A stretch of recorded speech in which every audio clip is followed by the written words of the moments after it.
Samoa, tasilima hiva tonu amo. Radio Samoa, tasilima hiva tonu amo.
Via via kama rosa pai pela fa fonga mai le foi table uli lungo tatu musika fa wina pe mo oi ma ule le foi table aso awe fia ngai tu tu manga luenga tomo ftanga lo fia ngai mo tatu wan tu pai ai ngole aso tofi aso luo se fulo le foi masina malo la fa malo losi oi le na wa ba futo bai tono fa ainga oi fa le na wa alo atu lo talinga su tono lo wainga tonu folo fa fainga luenga na wa e mapot ia ina wa mae anga luenga le tai o se pa ia mai le nei tai meleaso pa malo atu poklami ia oi tai bele wati le usama le varia tu le luas futbol minuto tele tu la se futbol le lua ave ta vale fa malo atu ave ta vale malo lo sai malo ta wa tai fa malo lo singa luenga fa fitio le nei vayaso au kuka pola unga sese ke faia ko le mero ke mimika ia ke ko ngala kuka ela ku le pule o levanga ma onga walu la malolonga mo ia lua ku le sikuka e fofu mo le uri mo leva fu ngai malolo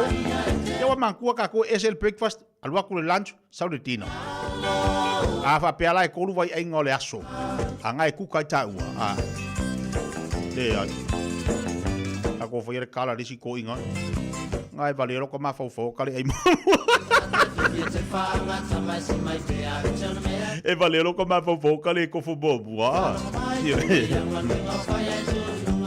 e ai balo lo sai dato musica tu dato pe ya to e fai maria io fai ba Ia fa pe foi la tu le mo ni malo longa onga o le pisi te lo lanto. Pa wa tu po kala le to fa ia fonga mo se manu francisione le te manu tanu mai lea. Ai va talo fati a tu u mala pa anga ale po kala le to fa ia fonga mua. Ia le ma fto bai lunga tatu le ina la tatu e vai va tu se taimi se pa ia se te me lo le so.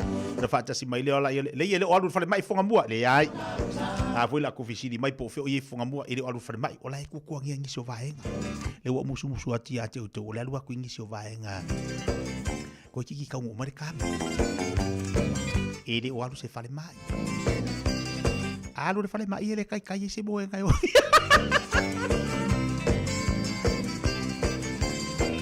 Mata ko fiele sul bele la. Nga yo le sul male la. E va talo vatu nei tamam tina matu e mo to malawa. Fai le bu. Ma fau le ma fau ngala stofi. Leo tatu ia ngā ruenga le stofi. Ma fau fa le stofi. Ai lo ma fau fa le stofi. Na. O fiele me ngā ru fai so yo vai le fai ngol vai aso. Awa. Se ka fu stab mai le ma tele va velo ma fau fau.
soa ko ke ngeke ngasi o fe mai mala tele o ai la wingoa me mai ila o piko ka o kai ngula fa sta mo le a festival le maka fanga mliu liu ai la sing mai mo ka fa o ngai po ako pa wa me ye mo ki ngon kula fonga ka mano lo ai ma kwai sa me ya mai lau karangoa rui ma si waka waka waka waka hey si waka waka waka waka hey si waka waka waka waka hey si waka waka waka waka rui ma si waka waka waka waka hey si waka waka waka waka hey si waka waka waka waka hey si waka waka waka waka se alune ai rui mai fa pali le u koi on mai música ka mai vai fai la mu mai música o café eva mai ai so matini la u ori se alune ai rui mai fa pali le u koi on mai música ka mai vai fai la mu mai música o café eva mai ai so matini la u ori oi ale fai o tau le leiva fianga mo oe le dei Aoauli au ale me isali sola pai mai ale linga luenga le stofi a fu wai planning ia Fofogamua mo le ko le vias e mo si le fia nani ia le ama ka fu ngai kau mi o ke me ngai mai pe isi fa mai aku inga ia mo wala balu itula wala se fulu ikula ova ang ole manga mi le lo makua de fa ka dia ku le fale la fa ingo ikula ele o de sola ele o de sul kaya a fa so a sa fa ku lo makua la bole ako ala nga lu so ako aki ale ko mumu awa tale sola Patalo fatu lai la utama tuala kimo. Tasi le tangata fai fatu anga numero tasi la uti iloa nei la utama tuala. Memor kau kanga pakeka. E a momo meo afo. O me lengi. O momo angi. Ke mo umala la ukama tuala inga i tato frima ke ki yasto na i mangele. I a ese aila le iwa wha Coronation Road i nai papatoito. Kamai pi ele la por kanga. Ai le le ia la ukama kuala pi ia ko mala ukama ole marupio. Oh. Wa makang fa fa le ko ka. Pai dua fala au ingu. Pai le kai mi kai mo dua fala au de fa me se mangu fa manga ku dua fala au. Te bele wati lo tolu esfu dua bidita chalo le chula tasi. Pamaloti riso tatu baanga i lungo le tau tupla udanga le siu fonga le video Samoa. Pamaloti ala pati tonga ngae leo nga uputo muli fatsima ina i Perth Australia. Malua backlist fatalavatu malo faftale baftu mai. Masirina Brown malo faftale. E vai vai lungo le tatu tau tua. Tol ku fatsi ila vea fatalavatu tatu po kalame. Fia ma naya semo. Fatalavatu po kalame ya tau. Riso la tolo ngaluenga fa vai table nei table aso. Ia va pe foi la tolo anga i mai i tatu ngaluenga fa vai table. Ongo sa ia. Ongo sa ile angole ole langa ile fa ngofi. Ia wa ekule la au. E ke ai dungo de la au. E ke ai male pusa. Wa ba ile makau ki lo langa le ola ngiusi. O ka fia sau ngusi la o ka le la vaka kari le baruru ngusi la. Ia ongo sa ia le o langa ngusi la. Patalo vatu so ya etuale tau fau. Brada, manga kua ufala au le nga bako e se umangu. Manga kua ka ufala au. Lai tababu tina matu e mauta malau fatalo vatu. Mabibianga. So e luas 10 minute tala di Julai tasi. La tolo ngalu due foi de velo de la. Ma puati sina polo ina ia malu i lutino.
Pasi.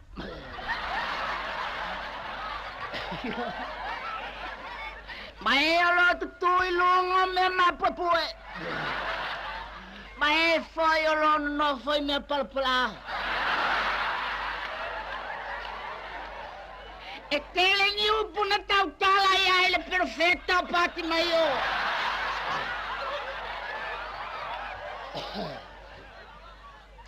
Maior perfecta sta mai perfecta. Ele é perfecta matua. Ela é titi. Ela é titi lava ia. A tato menata eu puna tau tala ya ele perfecta oka. Que ele loca waku akawa pea.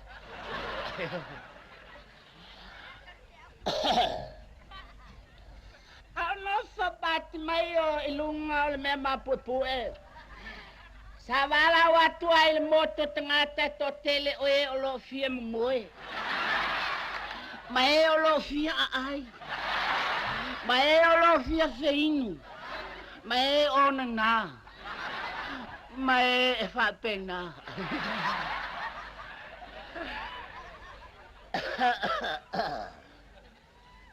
Ole eu pusata tala ya ele perfecta fatea.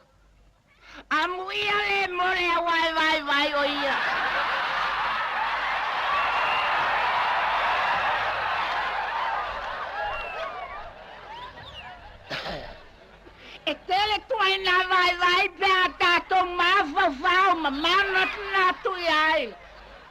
Io vai wala tana oti. O le vai se ngā luenga. O le vai i le nofo. Le tātou nu oe, ma le tātou anga whapē se kumo se loku oka. E tailo ua ave ola uma o tō runga. Vangua kei ka peli ele o ka koukuku.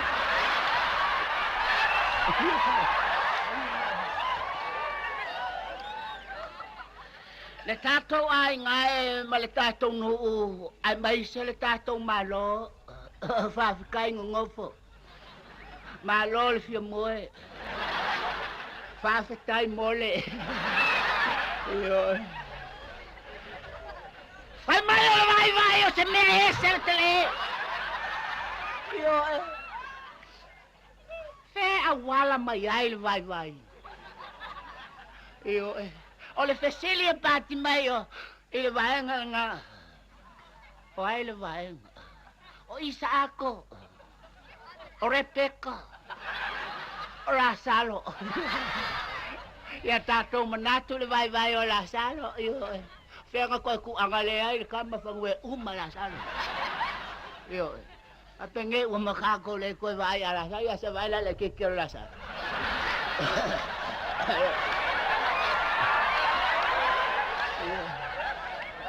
E la I titi Lasalo I ai mato uma. E tala ni upu na tautala I ai le nei alu toto.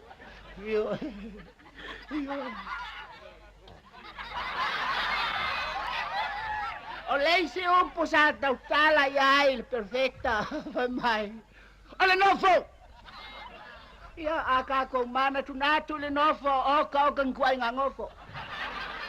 E se le fa nofo. E se le kuangofo.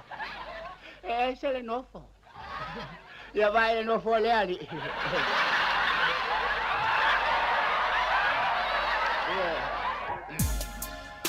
And it's spinning on the turn back to back. Yes, y'all, it's the one and only DJ. Kept the first, got together, started hanging out. You was skeptical at first, had to figure out if I was the kind of guy that try to dog you out, but I ain't that kind of guy you try to make me out. Hey! You found out when you turned to my baby. I showed them other brothers how to treat a lady. I let you drive when I ride, treat a lady. Kind of guy you try to make me out.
In affection, cause I be your protection. Kinda hard job, but I do it to perfection.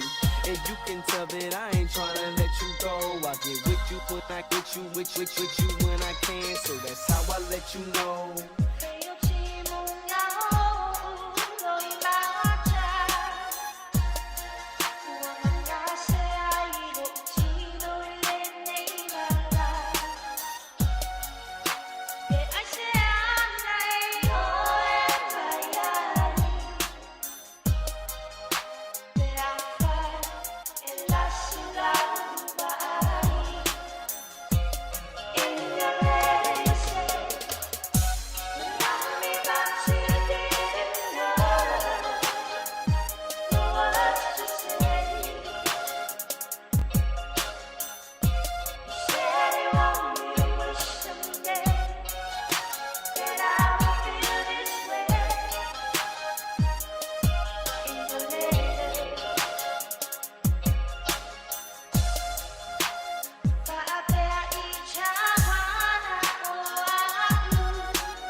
Mau tu tasi asu au pe nei fa fonga ba ia jato musika le nei futai al nei foi Aouli ia malo le on sa I malo le fa malo si ia o musika fa solo yo ma fa fonga le nei foi asu ia pa tanto nunga le nei foi asu o so longa le mamanu ia pe o eu tite manga duenga pe ne masani ai o le nganga i o fa tai ma le nganga o fa malo atu tatu watu to tele la to le to tele watu nga duenga amata o le nei Aouli ia ono saila e tuli atu na I tulalo to I lunga lo farfenga luenga ia poto tonu for the company na te iai awara ngare ati oe fa fifi de pe oi musika si fifi le de Samoa po kalame ale to fire Fofogamua pe ona ile te molaso tale tulai tasi tali o mai leo tatu tala fou ila unanga mo tua foi ale afionga ia se uli malau Radio Samoa tasilima ivatolu Radio Samoa. Tasilima ivatolu amo.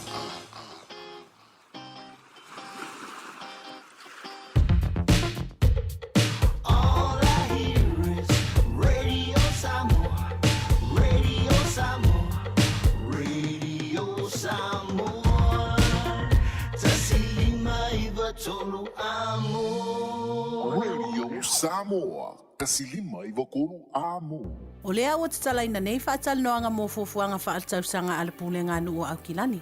Mai mātou te mo o mia so manatu whaalia. Ia mautino ai o lo o mātou uia ala sao. Hanga iana il akhaveyorsay.nz/our plan. E whailo mai ei so fina ngalo. Ai le ia ulia lea so rua valu o mati. Beta Drive Doctors I le taulanga whaatau I maangele whaapea manrua. O le vainga o so ngase pe amana o mia. E whaatino e fo I matuipui o le whana witi. O tuipui le COVID is fluiva mo I lātou is fuluan tausanga malunga atu. Whaapea matuipui o le flu.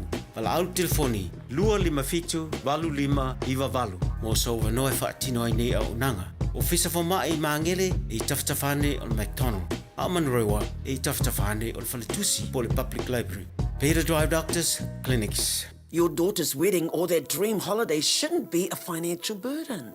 I'm Api at Finance Direct Limited, and I help homeowners like you turn plans into reality. Whether it's a celebration or a well-deserved break, I offer tailored financial solutions to make it happen. Call me today on Oluolua or Valufafa Lima Tolu Tolu, and let's create unforgettable memories together.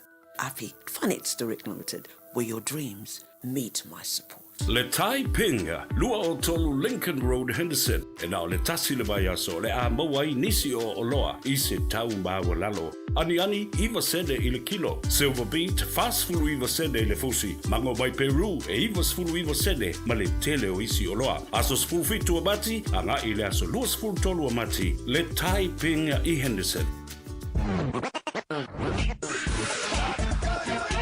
Malo soy fua, ol si Fofoga Samoa, Radio Samoa, tasilima iwa tolu amo, se kia Radio Samoa.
Fofogamua tō whanga mea ke o mea tutupu, o mea e tutupu, o mea o lea tutupu, ia o mea wua kupu lea. So, tātonu lava le tūlai tāsi, la tātu taliwa tuloa, ia inisi o tātu tale vai whanua, ia ili tautua whai walauranga, ala whionga se uli.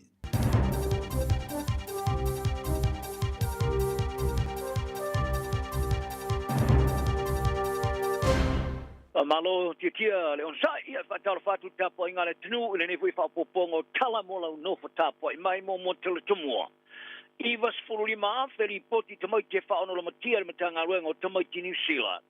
O le whainga malo Samoa whai le wha inga riru mana e le wha te fiti le Samia New Zealand o ngote upolu. Ta longa te lepes tama piru tala bou ta mo e le matati o le sao sawa ina maila a New Zealand e wha mai le wha lau te lino nei tala. O le numero di poti atu ngalunga e winga i tamai te le matia ta whai le matanga ruenga mo tamai ti ale oranga tamariki. Ta oso mawalunga sili mare tusi vai tolu le tausanga tuwai. Whaaria e ofisa. O lo tau mawhaila vai whaavasenga pe ai sea wasti ia i lunga le numero ripoti. Ai o le matanga rua ngai langolangoina ia ainga mo le taonga le mo whanau o lato whaalia. O ainga o lato ngā lue o lo whetoi. I le fia mau o le longolango e lato te mo mia.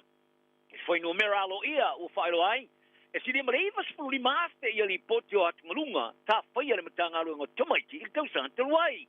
Todos for 5% o silia to ai nai loli wa fe mareru tolu e ai foi ni failo e fa no mauru antes de numero e ai telu mai le wa fe se fu male lua o le ripo tel matanga lo ngot mai ti sa fa matu ina le tau sanga o babae sa fa va se ngai na fa ti ti ai le poti a tu lunga ile mai ai o le so mauru nga sa ia ile silia mari va spulu lua fe ile lua fe mar se fu mal malu a pikai o O le i poti sa tilo ai, i tausanga o tala wharata o le tupe.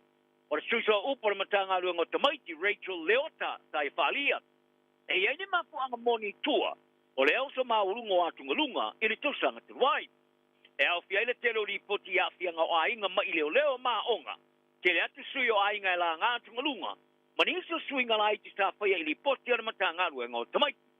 Wharia Leota, wale o li poti ta kiuma o popolenga sa momi ai, e whau i la vea. O le whainga malo sa mora, a whaia whaiunga le lumana o le vaa o le tepite le sami ni sila le manua nui. Ta ngoto le talafata i sau tele moto o polu le silia ma le lima masina te wai. O le tapo whaangotanga sa iai o te tala nei moa fioanga. Ta apia ono o le ngoto le vaa. Ta whaamaonia company o whaianga luenga mo le aveseo swau, ia le avesea uma ese leo swau sa i le vaa. Ai o fesirio lo tu mau pea. Te winga ia fianga i eile ngoto le vaa i le tūlanga maa ale alo o mianga o iele ngā te whale. Ai sa alo ngoini te kono le komiti whautua mo le ngā te whale o Samoa, ia fui tu pa i mausi manu le leitori sila pastika mai a pia. E se furu ia tani sua usa whainga tā tele o na sāwhia iai.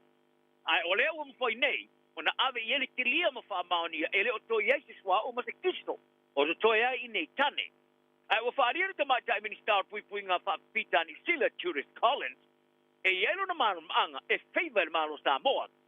Le ta atia i peo le manu anui, i le meo lo ngotai. Malo o ngā ruru e anga iai i le whape feo na mwhai no whaia. Ai o whaariere fui e tolu ia me mwhai no whaia ili li poti o lo iai le kāpeneta.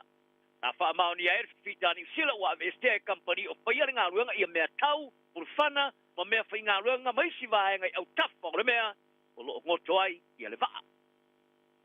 O tiliva le vaenga o le whita le ea ni sila le Royal New Zealand Air Force po le RNCDF, ia no fōwha pitoa mo tong whitinga whafo mai mo ngā singa se whaia iai tong whitinga o le kānesa, po le chemotherapy, ma le whamamai no le toto po le dialysis i Samoa.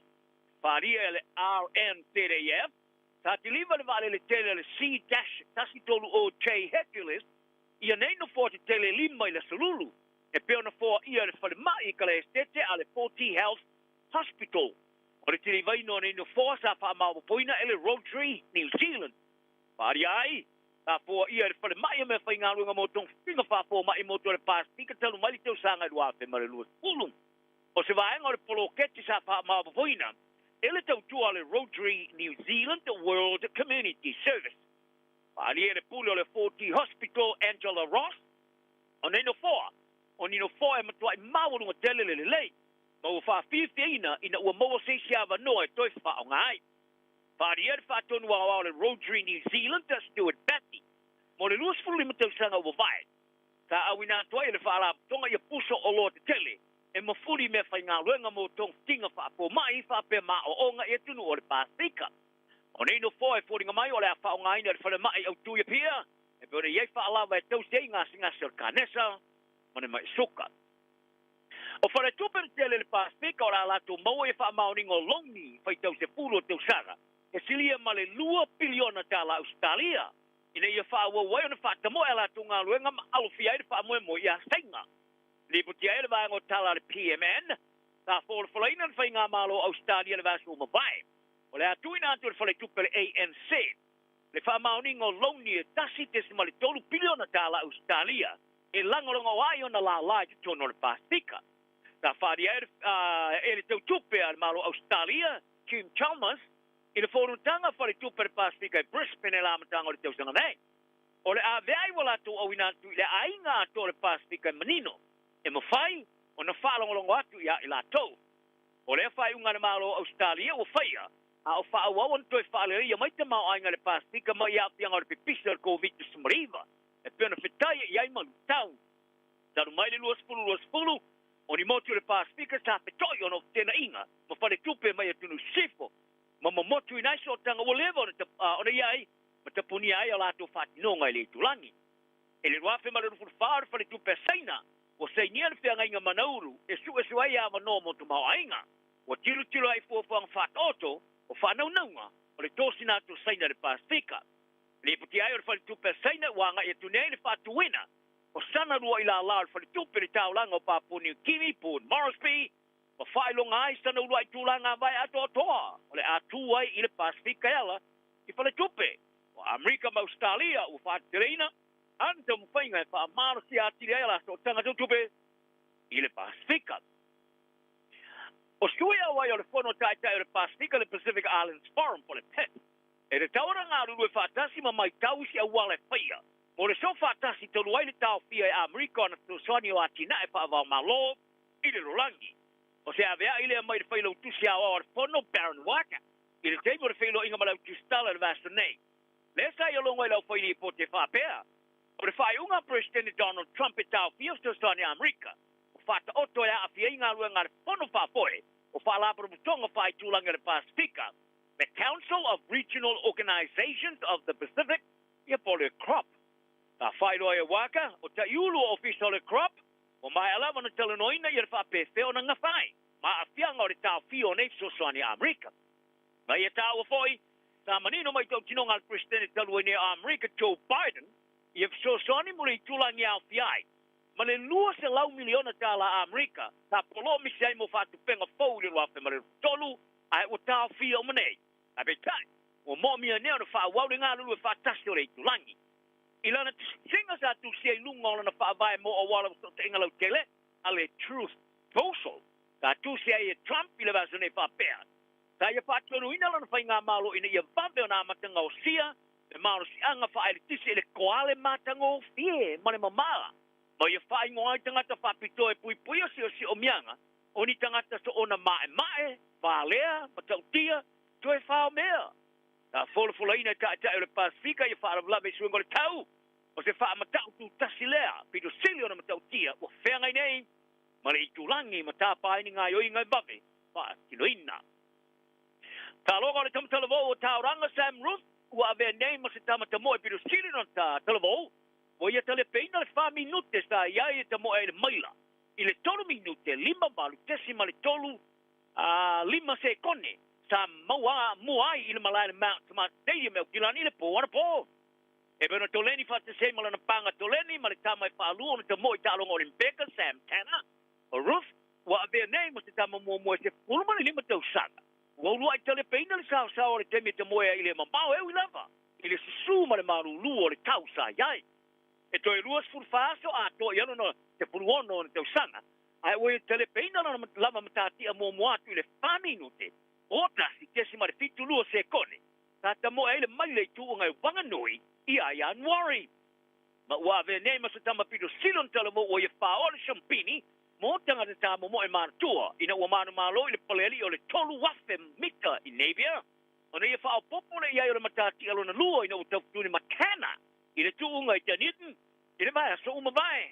O le vasa fau, o le amalanga tuai Ruth Makana, i le si tu o le vasa tasemane, mo le tu unga le Murray Plant Meat, i mele pone, leo le atau vai maistanga te longa i tu unga le maila. Ai o le so, o tu e taliu o tu e le atamatalvau i le a onga. Ma nei e tele. O le tamatalo la kapia ngelani a Tom Samet, o talia pia i le au ainga o le mana Pasifika. Ma ave fo iai ma le whaaloalo o le Pasifika, i po tam Pasifika lea. I le ngoa o to mai. O lea tamata alo loka e le iloa le lava, o whiriwhiria e kaptenina le Mora Pasifika e tālonga ma le Chiefs. E le asa tai ao. O no adi sa veo lo malo lo, no le tau fōfō ino no o ngā vai sa pia le tālonga ma le Harrigans, le sa manu malo ai, i le lua vai asu o mawai. Ta whaalia e Savage, ta matua i o pongino o iau na usa ta alo talo na sipi mai le ruape ma le rupo wha. E au fiai ma le whaai ngoa o ia ini ngoa, tau wala au. Whaalia e Savage, o lona whaasee mai le moana Pasifika o le lui tawina le o ia lava. Ma le tūlanga o tālonga wha profesta. O ia tā uai o le tō tele o tangata tālo mai engelani e whainga tāo na moa ma noe malanga mai ai. Ma tālo le tāmarasanga o le stupalaka pi Pasifika. Whaalia Savage, o le sootanga o tamata alo le moana Pasifika ma o la tu ainga, anga nuu, atu nuu ma tāpo inga. Ma asia sia te miuma, o se mea matuai le tali tonu i ai toi maro si tele. O ia tā uai o ni anga nuu o matuai mau whai.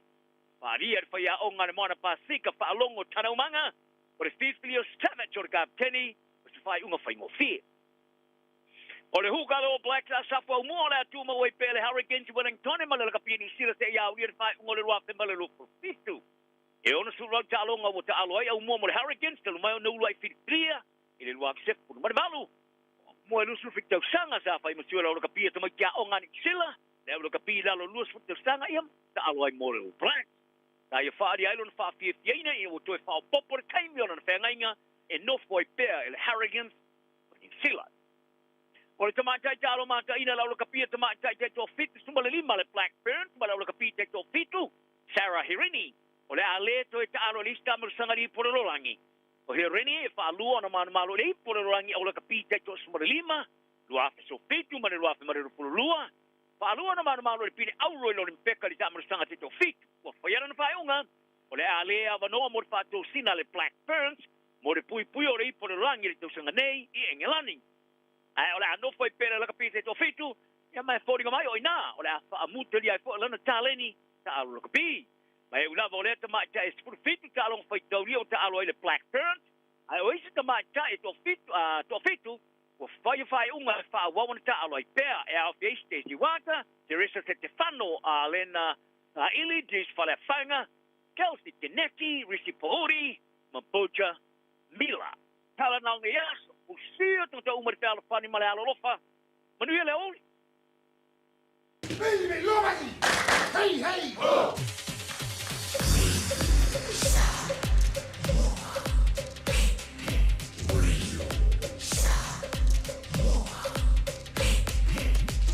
Tasilima iwa tu, amo.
E ale wa se maria tu table wa ti luas fu 5 minuto te nei le tu la tasi lungo le tu bala udanga si fongo le video Samoa fu mali ba tu amo ina o se atu tato poklame ile unanga foi mali tu tua ale sungal forma ia Dr. Silva mo tanto le nei te meleaso mal tatolonga e olo manuia pele mamalo tanto wa tunu ala tanto tali wa tu tanto wa forma ina il better drive ina I mangele le fo fata si mai le sungal forma mo tanto le nei te mele Aoauli ia malo lava lo sai malo fo lava pale e ta ua I lo fa fonga le lei ma vaeng o la fa so mai ai ia le sunga ia Dr. Silva mo tanto fata lo fata banga falalo lo sungal forma malo se fo monia nei te meleaso Aftai, talo fatu lau fionga, fa pe fu ile pa iole, fa fonganga Samoa ne fiafi.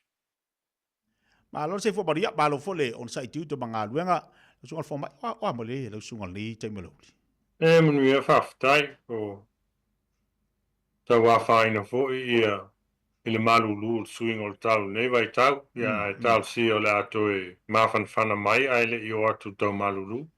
ta ole le sau no ngari wa ye le swing o tau pe na sa ole so no wa se fo le te falo ngol tai au ya mi se ta ti ti lo foi tu langa lo ye le tai au wa ta le lima ta le ono le imam la maleia ya o ye fo swing o tau lato Pa pena lava, o vavena o baile swing o aso, fa la tatai fo ile winter, ne vai tau, ia, tau vena no sauni ia wa ia, le swing o, e mawhai o nā whaina, so I fo maloloina.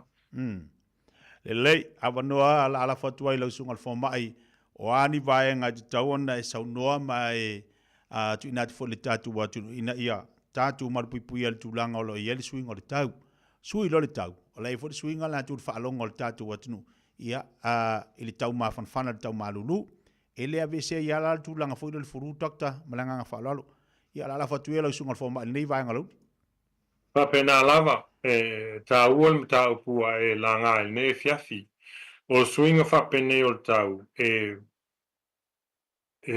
ma fu na sau fa fo sei ona ole e le sau mai ile tau po, ai a tātou le nova sauni iai, ia o tūlanga fa pena e mawhai o na waweino o mai I le fulu po o nisi fo I ngase o le tau maruru wea fia I tātou ai meisea I o tātou mātua ma tangata mātua e mantua lei a wha pēa e wha potu tangata I tono o lātou whale ma matan tāpun puni ia tele o vaenga o le whale o no le maruru o I nā em whai ai o na te PCI nisi o siama e masani o na mau o le tau maruru I lo le tau mawhanawhana o le taimi la nei o le fo I pe o na maua inisio fasal launga mai lo fiso so fu maloloina wa matana la pata I le swing o le tau ma fa manato fo I le taimi nei le tau ona sauni to ai tangata fe o lato tu pui puia o ngase se o le tau malulu e tu o le fulu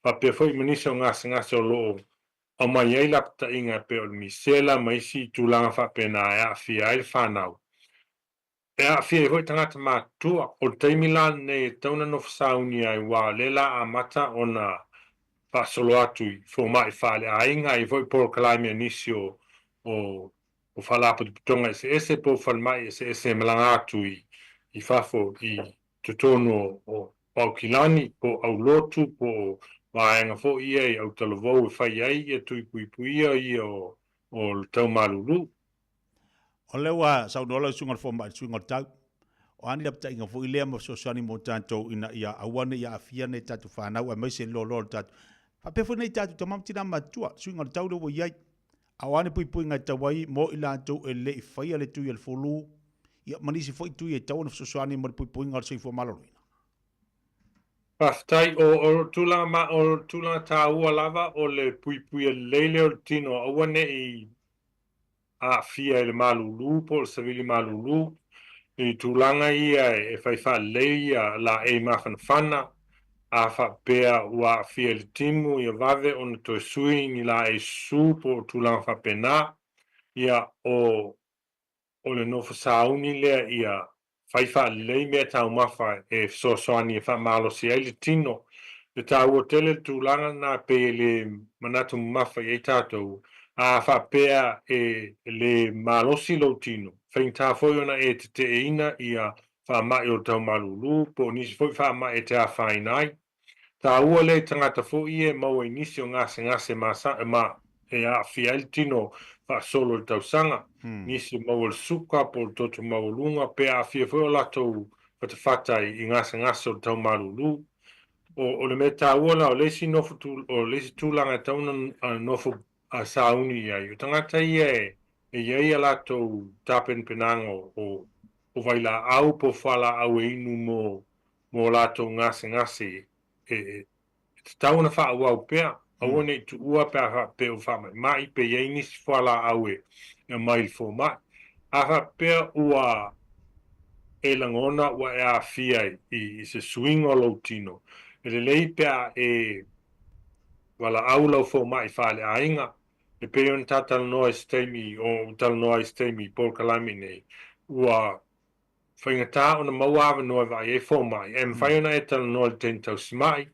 Pe whai sau appointment fo ile i le telefoni po le video e te tal noa i fo mai. O tūlanga nā lewa iai i awa noa e mwhai o na mauail so soani mai ofiso fo mai o le whaafsanga i mar fo mai i lunga le telefoni po le Zoom e mwhai o na wa iai oe. Mana ia tele. Tono se stasi le awala. Lau sunga le fo mai. So sari tele mo tanto. Ile tau atu i ono fono fo ile umi o le teimi tau whata le se fo mai. Ato le stasi le awala. Yo, o telo whalmai ma, o le mea ho lea sa, o mai elfasa longa le minister fau le wai nei, o le a avelef so soani i a matan whanga solo mai le official so fu malo loina. Ina ia whalawa i tele ina, i le tūlanga leo le vai o tangata, i mo lato appointments i lunga o le Zoom po le video. Ia mawhai ona wa iei o e wawa le lava noa fo mai nei vai teimi. Le lei whaafitai, ia, la whatue la sunga fo mai po anisi vaenga whamanatu mo tātu watunu. Ai mai se lava le tau tūma le unanga le tātu whale mai nei mangele, o ani vaenga tau ana tāpena ati ei mo i latu e fia le si tala i tono le tātu whale mai. Whaafitai, e le nāna whamanatu atu lava i ale nofa sauni mo le swing o le vai tau, mai i le tau mawhana whananga le tau malulu, no fu sauni mo tui pui o le fulu, pa pe foi tui pui o le whanau, ai tātou te le i o atu i le tau malulu, o te masalo le a mai whasala launga a meisei lātou o vātu le onas fulu limot, lātou tau sanga moa fai fua lātou tui pui o le fulu, fa pe foi nisio lātou e a fia i ngase e iei le suka po le totu maulunga po le mai fatu po le ngase o le mama e fai fua lātou tui pui o le fulu. Pauna al whamantunga i mo le nei teimi a wha pe fia wha fsiningia sesio na wala aulio lau fua mai whale ainga. Pe vai foi lungo o lātou website po le internet ia teimi maawa noa e mwhai o na mawai so soan. Malo whaftai te le lava lausunga le whamai Dr. Siriu Fuatai mo le sao mo tātou, mai se whamanatu mo le tātou atunu o le soifua malaloina tātou ieri whaingona vai asa monuia tele ia tiuti mangaluenga lo whengai mo lausunga le whamai nei whai tau. Whaftai mo le awa noa e tātou tātou noa i nei fiafi e whasoifua atu fo i le whafonganga Samoa o lo tātou whatasi i nei yaso. Malo whaftai se whaia. Lei, pe ona whafonga mai ei, launanga matau tua le tātou pera drive, doctors i Magele, Dr. Siriu Fuatai male aunanga mo tātou whamanatu, o le whamanatu lava mo tātou le lautilo le tātou watunu, pe ona whafonga mai ei, leo a se maria tu teime le wati, o atoe luas futmo le ono minute talo le tūlai lua, ia tale lua toe whasalawina leo tātou tale vai whanua. A day, 7 days a week. Radio Samoa streaming live on www.radiosamoa.co.nz.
ia vea oe pei o isi tangata e manatu maa ili wha iti ngā. Ele na o le inu vaiti polo na seki ai lea.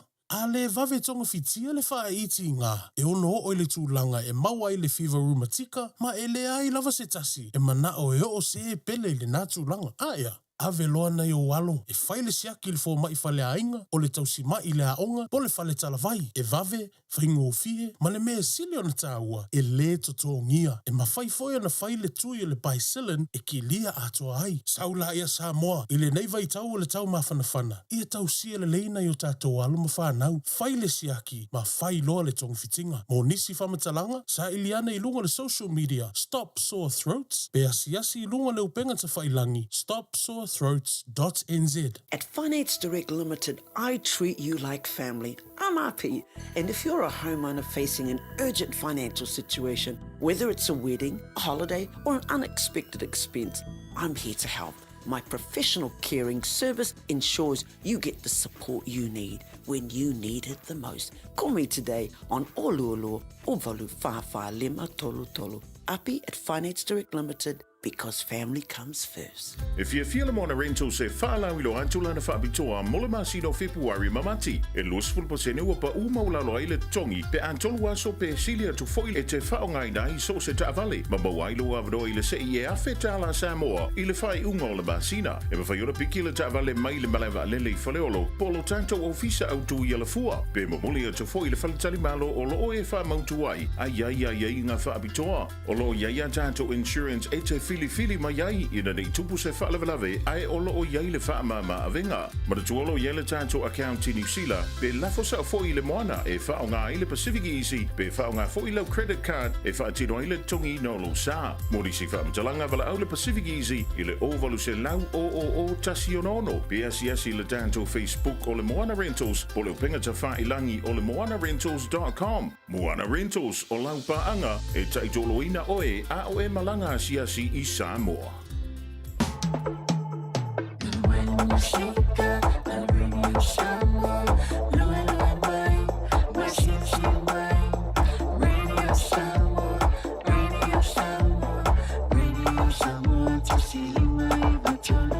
Radio Samoa. Bread of life sent down from glory.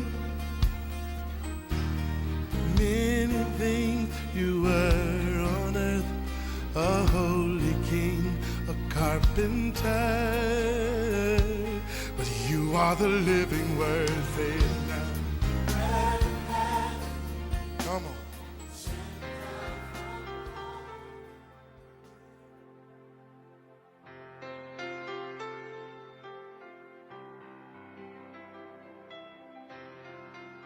Au te whawhiro ai tātua tunu, mai tātua porkalame o le a reto le ola le aso, tā lo whalawa ma lo le soifua manuia.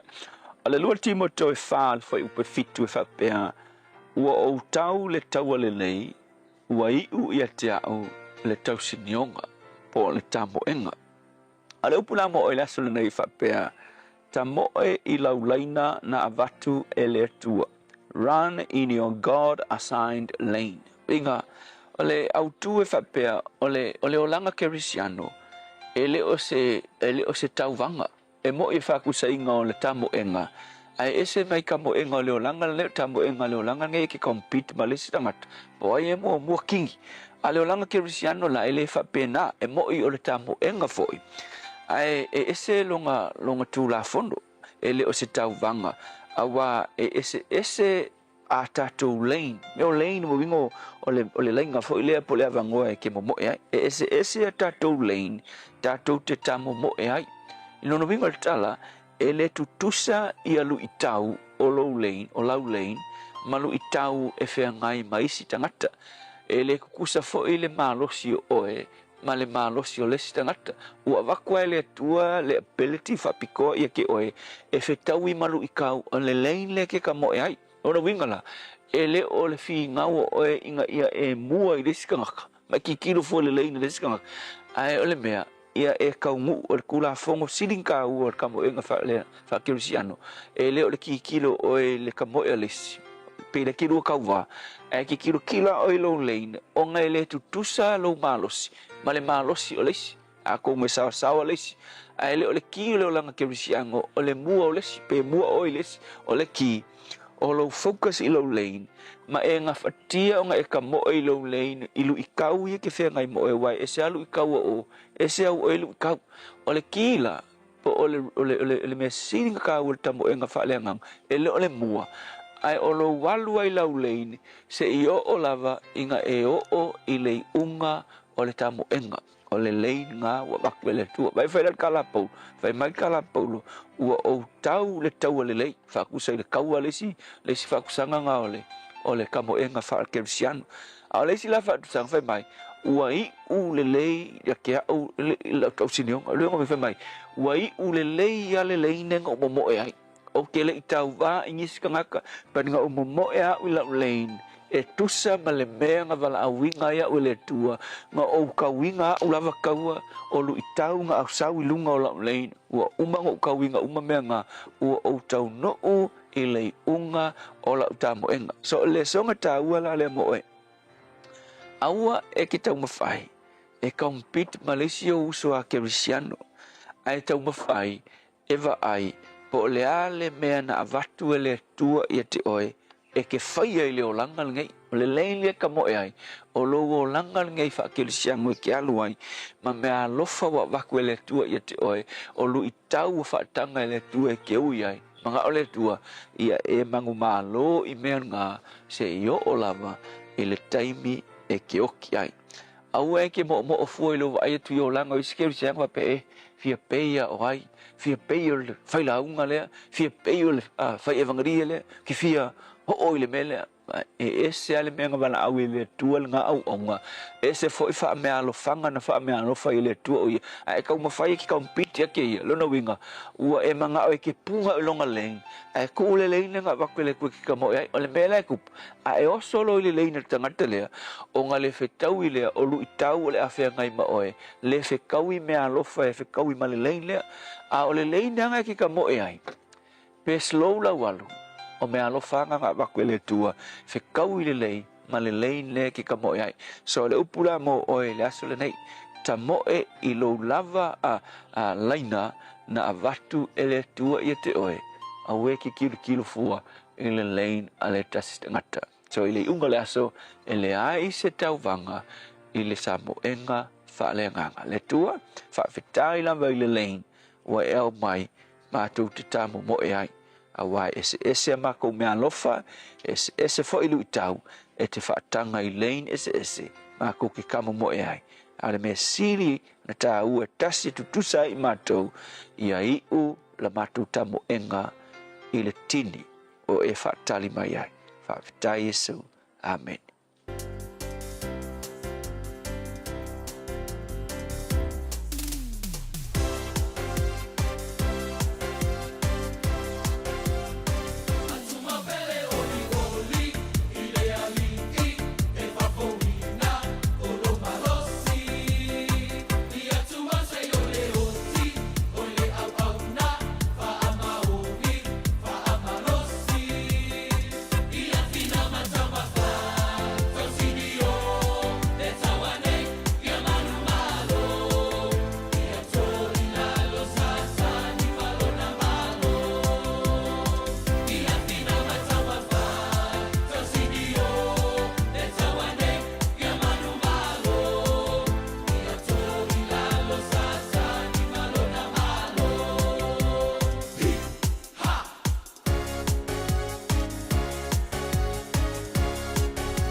Tau le tau ale lei pe le whaafonga mai ai lau whai pese le nā le Kingdom Breakthrough Worship Center i Kleistete.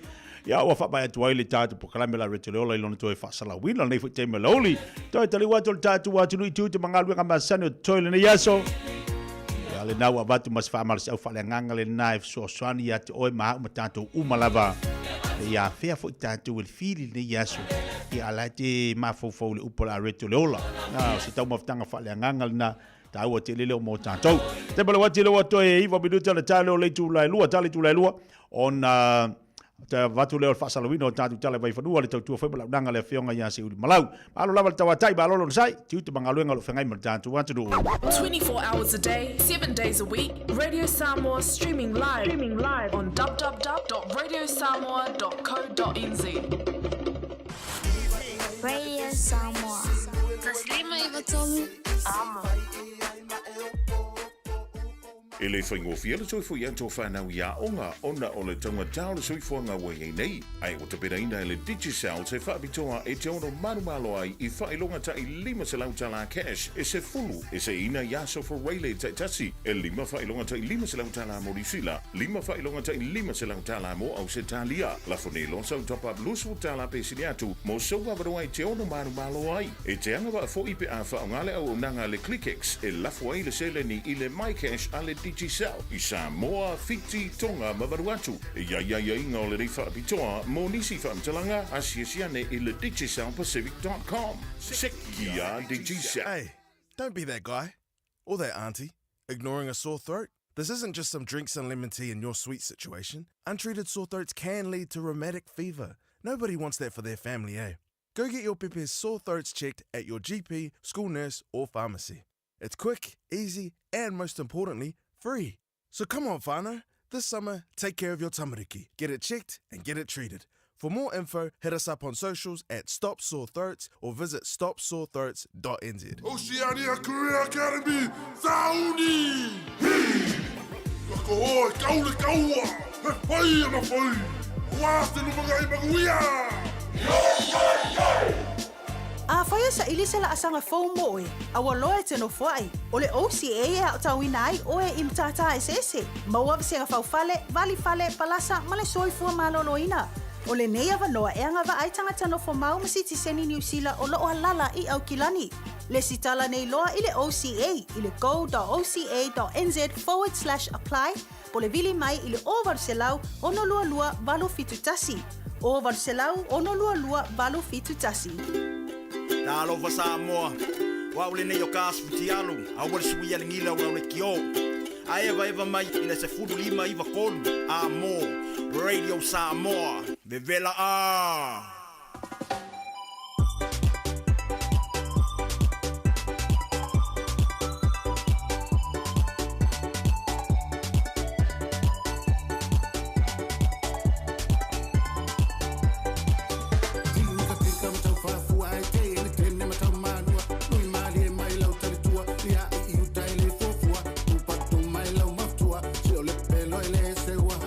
Seu mai I lau manu se fuo le papatua.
ia elangona Uana oi ilo ufatu Saupa imai ia owinoa Oa ulauloto atoa Darling ea ua ofia mautinoa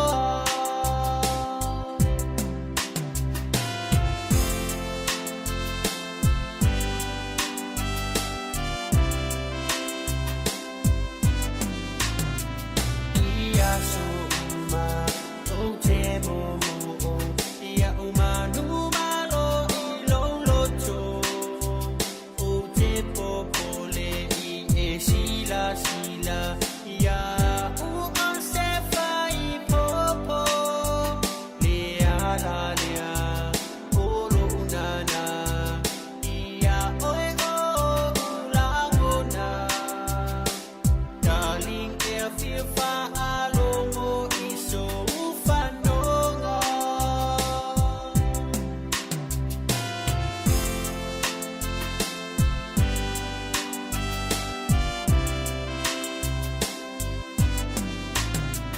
Ana o maua o ni penina Sunga o te o foina Se mama nu o a uilo walofa O oe wha'i mo ita O te popole I le taria Whaalu mai mama fatia Darling wana Ia e Fofogamua ni foloa.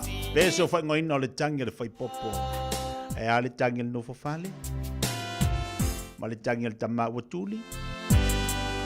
E a le tangi le tina unu fatasi. Leo tātou nu lava le tūla e lua whabalu nua tu tātou atu. Le la tu e watu te whasala wino tātou tale me whanua. Ai fofua e o polar koe ngā kangi le skofi. Le anga le skofi.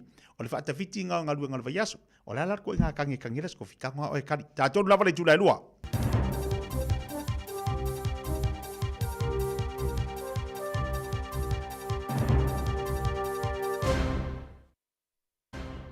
Malo tikia le on sai ia fatal fatu tapo inga le tunu le ne fui fa popongo tala mola no fa tapo mai mo mo tele tumua Ivas fululi ma feri poti te mai te fa ono le matia le matanga ruengo te mai ti New Zealand o le fainga malo sa mo e fa ia fa inga le mana le va fiti le samia New Zealand o ngote upolo talonga te lepes tama pilu tele bo te mo ele matati o sa sa ina maila a New Zealand e fa fa mai le fa lo tele no ne tala O le numero ni poti atu ngalunga e winga i tamaiti la matia, ta whaia le matanga ruenga mo tamaiti ale oranga tamariki.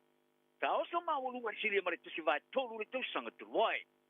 Whaaria e rofisa, o lo tau mawhaila vai whaavasenga pe ai sea waski itia i lunga le numero ni poti. Ai o le matanga ruenga e langolangoina ia ainga mo le taonga le mo whanau o lato whaalia. O ainga o lato ngā lue o lo fetoi. I le fia mau o le longolango e lato te mo mia. E whai numero alo ia o whailo ai. E siri maraiva spuli maaste ia li poti o atu malunga, ta whaia le matanga aluenga tamaiti i tausanga te luai. Tons furu 5% o sili atu ai nai loli luafe mareru futolu. E iai fo ini whailo, e whaano maurunga antes te numera e iai, telu mai le luafe se furu male lua. O le li poti le matanga aluenga tamaiti sa wha matu ina le tausanga ubabae, sa wha vastenga ina le whaiti ai ia li poti o atu malunga, i le mai ai o le oso maurunga sa ia i le siri maraiva spulu luafe. I le luafe ma se fun malu a pikai o le ipoti sa tilo ai i tausanga o tala farta o tupe o le suiso upo le matanga luenga tamaiti Rachel Leota sa i whalia e iai ni mapu anga moni tua o le auso maurungo atungalunga i le tausanga tilo ai e au fia ile telo li poti a fia nga o ainga ma i leo ma onga ke le atu sui o ainga e la ngā atungalunga ma niso sui nga lai ti sa whaia i li poti ale matanga luenga o tamaiti Wharia Leota Wale o li poti ta tiuma o popolenga sa momi ai e whau i la vea. O le whainga malo sa mora, whaia whai unga le lumana e o le vaa o te pite le sami ni sila le manua nui. Ta ngoto le talafata i seu te le moto o polu le sili ma le lima masina te ruai. O le tapo o whaangotanga sa e o te tala nei mo a fio anga. Ta apia ono o le ngoto le vaa. Ta wha maonia company o whaia ngā luenga mo le aveseo swau, i le avesea uma ese leo swau sa i le vaa. Ai o fesiri lo tu mau pea. te winga ia fianga e ele ngoto le vai le tulanga ma ale alo si o mianga o ia ngā te whale. A sa lo ngoi te whono le komiti whautua mo ngā te whale o Samoa, ia fui tu pa i mausi manu le leito ni sila Pasifika mai a pia. E se furi a tane sua usa whainga tā tele on sa fia iai. Ai o leo mwhoi nei, o na ave i ele te lia ma wha maonia, ele o toi ei se sua o ma se kisto, o to toi ai i nei tane. Ai wa whaariere te mai tai minister pui ngā whapita ni sila Tourist Collins, e ielo na manu anga e favor manu Samoa. Le ta atia i peo le manu anui, i le meo lo ngotoai, ma lo ngā ruru anga iai i le whape feo na mawhai whaia. Ai wa whaariere fui e tolu ia me mawhai whaia ili li poti o lo iai le kāpeneta. Na wha maoni ia e whita ni sila wa me estea company o whaia ngā ruanga ia mea tau, urwhana, ma mea whai ngā ruanga maisi vaenga i au tafa o le mea, o lo ngoto ai ia le vaa. O tiliva le vaenga o fita le ea ni sila le Royal New Zealand Air Force po le RNCDF, ia no fōwha pitoa mo tong fitinga whafo mai mo ngā singa se whaia iai tong fitinga o kānesa, po le chemotherapy, ma le whamamai no le toto po le dialysis i Samoa. Wharia le RNCDF, sa tiliva le vale le tele le C-tasitolu o J. Hercules, ia nei no fo te tele lima i le salulu, e peo na fo ia le whale mai ka le estete a le 40 Health Hospital. O le tili vai no nei no fo sa wha mawa poina e le Rotary, New Zealand. Whari ai, sa fo ia le whale mai me whai ngā runga mo tong whinga wha fo mai mo to le Pasifika talu mai tau sanga i wafe mare lua pulung. O se vaenga o le polo keti sa wha mawa poina, e le tau tua le Rotary, New Zealand World Community Service. Wharia le pule o le 40 Hospital Angela Ross, o nei no foa, o ni no foa e matua i mawarunga tele le lei, ma ua wha whiwhiina ina ua mawa se siawa noa e toi wha o ngai. Wharia le wha tonu au le Rotary New Zealand, ta Stuart Batty, mo le luas fulu lima tau sanga ua vai. Ka awina toa e le wha tonga ia puso o loa te tele, e mafuri me whai ngā luenga mo tong tinga wha po mai wha pe ma o onga e tunu o le Pasifika. O nei no fo e fōringa mai o le a whao ngā ina le whale mai au tuia pia, e peo ne iei wha alawa e tau sei ngā singa sir kānesa, o ne mai suka. O whare tupe le tele le Pasifika o la lato maua e wha maoning o longi, whai tau se puro tau sara, e silia ma le 2 piliona tala Australia, ina ia wha ua wai o ne wha tamo e lato ngā luenga ma alufia e le wha moe mo i a senga. Liputia e le vaenga o tala le PMN, ta fōle whalaina le whai ngā malo Australia le vasu o mabai. O le atuina atu le whale tupe le ANC. Le whamauninga o launi e tasi te sima le 3 piliona tala Australia e langoronga o ai o na la lai te tono le Pasifika. Ta wharia e le tau tupe al malo Australia, Kim Chalmers, i le whorutanga whale tupe le Pasifika e Brisbane e la amatanga o le tau sanga nei. O le a veai wala tu au ina atu i le ainga ato le Pasifika e Manino. E mawhai, o na whalongolongo atu ia i la tau. O le whai unga na malo Australia o whaia, a o wha awawan toi whaale ia mai te mau ainga le Pasifika mai ia pianga o le pipisa le COVID-19. E pia na whitai i ai malu tau. Taru mai le luas fulu, o ni motu le Pasifika sa petoi ono tena inga, ma whare tupe mai atunu sifo. Ma motu i naiso o tanga walewa o na iai, ma tapuni ai o lato whatinonga i le tulangi. E le ruafe ma le rufuru whaare whare tupe saina, o sainia le whianga inga manauru, e su ai a manoa motu mau ainga. O tilu ai fuafang whatoto, o whanau naunga, o le tōsi nātu saina le Pasifika. Le puti ai o le whale tupe saina, wanga e tunei le whatuina, o sana rua i la le whale tupe le taulanga o Papua New Guinea, Port Moresby, o whailonga ai sana rua i tūlanga vai ato atoa, o le atu ai i le Pasifika ela, i whale tupe, o Amerika ma Australia, o whatirina, anta mwhainga e whaamaro si atiri ela, so tanga tupe, i le Pasifika. O suia wai o le whono taitai o le Pasifika le Pacific Islands Forum po le PET. E le taura ngā ruru e whātasi ma mai tausi a wale whaia. Mo le so whātasi tolu ai le tau fia e Amerika na tuasani o atina e whaavau malo i le rolangi. O se avea i le mai le whailo tusi a o le whono Baron Waka. I le teimo le whailo inga malau tustala le vasto nei. Le sa i alongo i lau whaili po te whapea. O le whaiunga President Donald Trump e tau fia o tuasani Amerika. Fata oto e a fia inga rua ngare pono whapoe o whalapara mutonga whai tūlanga le Pasifika. The Council of Regional Organizations of the Pacific ia pole crop. Ta whairoa e waka o ta iulu official e crop o mai alawa na talanoina i le whape wheo na ngawhai. Ma afianga o le tau fio nei sosoani Amerika. Ma ia tau foi, sa manino mai tau tinonga al presidente talu ni Amerika Joe Biden, ia sosoani mo le tulangi au fiai. Ma le lua se lau miliona tala Amerika, sa polo misai mo fatu penga fau le wafe ma le tolu, ai o tau fio manei. A be tai, o mo mia nea na wha wau le ngā lulu e wha tasi o le tulangi. Ilana singa sa tu sia lunga o na wha vai mo o wala so te ingalau tele, ale truth social. Ka tu sia e Trump i le vaso ne wha pēr. Ka ia wha tonu ina lana wha ngā malo ina ia vave o nā matanga o sia, e maaro si anga wha ele tisi ele koale matanga o fie, mane mamara. Ma ia wha ingo ai tangata wha pito e pui pui o si o mianga, o ni tangata so ona mae, wha lea, matautia, to e wha o mea. Ta fola ina ta o le Pasifika ia wha alavlawe suengo le tau, o se wha matau tu tasi lea, pito sili o na matautia, o whea ngai nei, ma le itulangi ma tā paini ngā yoi ngai bawe, wha kiloina. Ta loga le tamatalavo o tauranga Sam Ruth, ua ave nei ma se tamatamoe pito sili no ta talavo, o ia tale peina le 5 minute sa iai e tamoe le maila. I le 3 minute, 5 malu, tesima le tolu, 5 se kone, sa muai i le malai le Mount Tamata Stadium e o kilani le po ana po.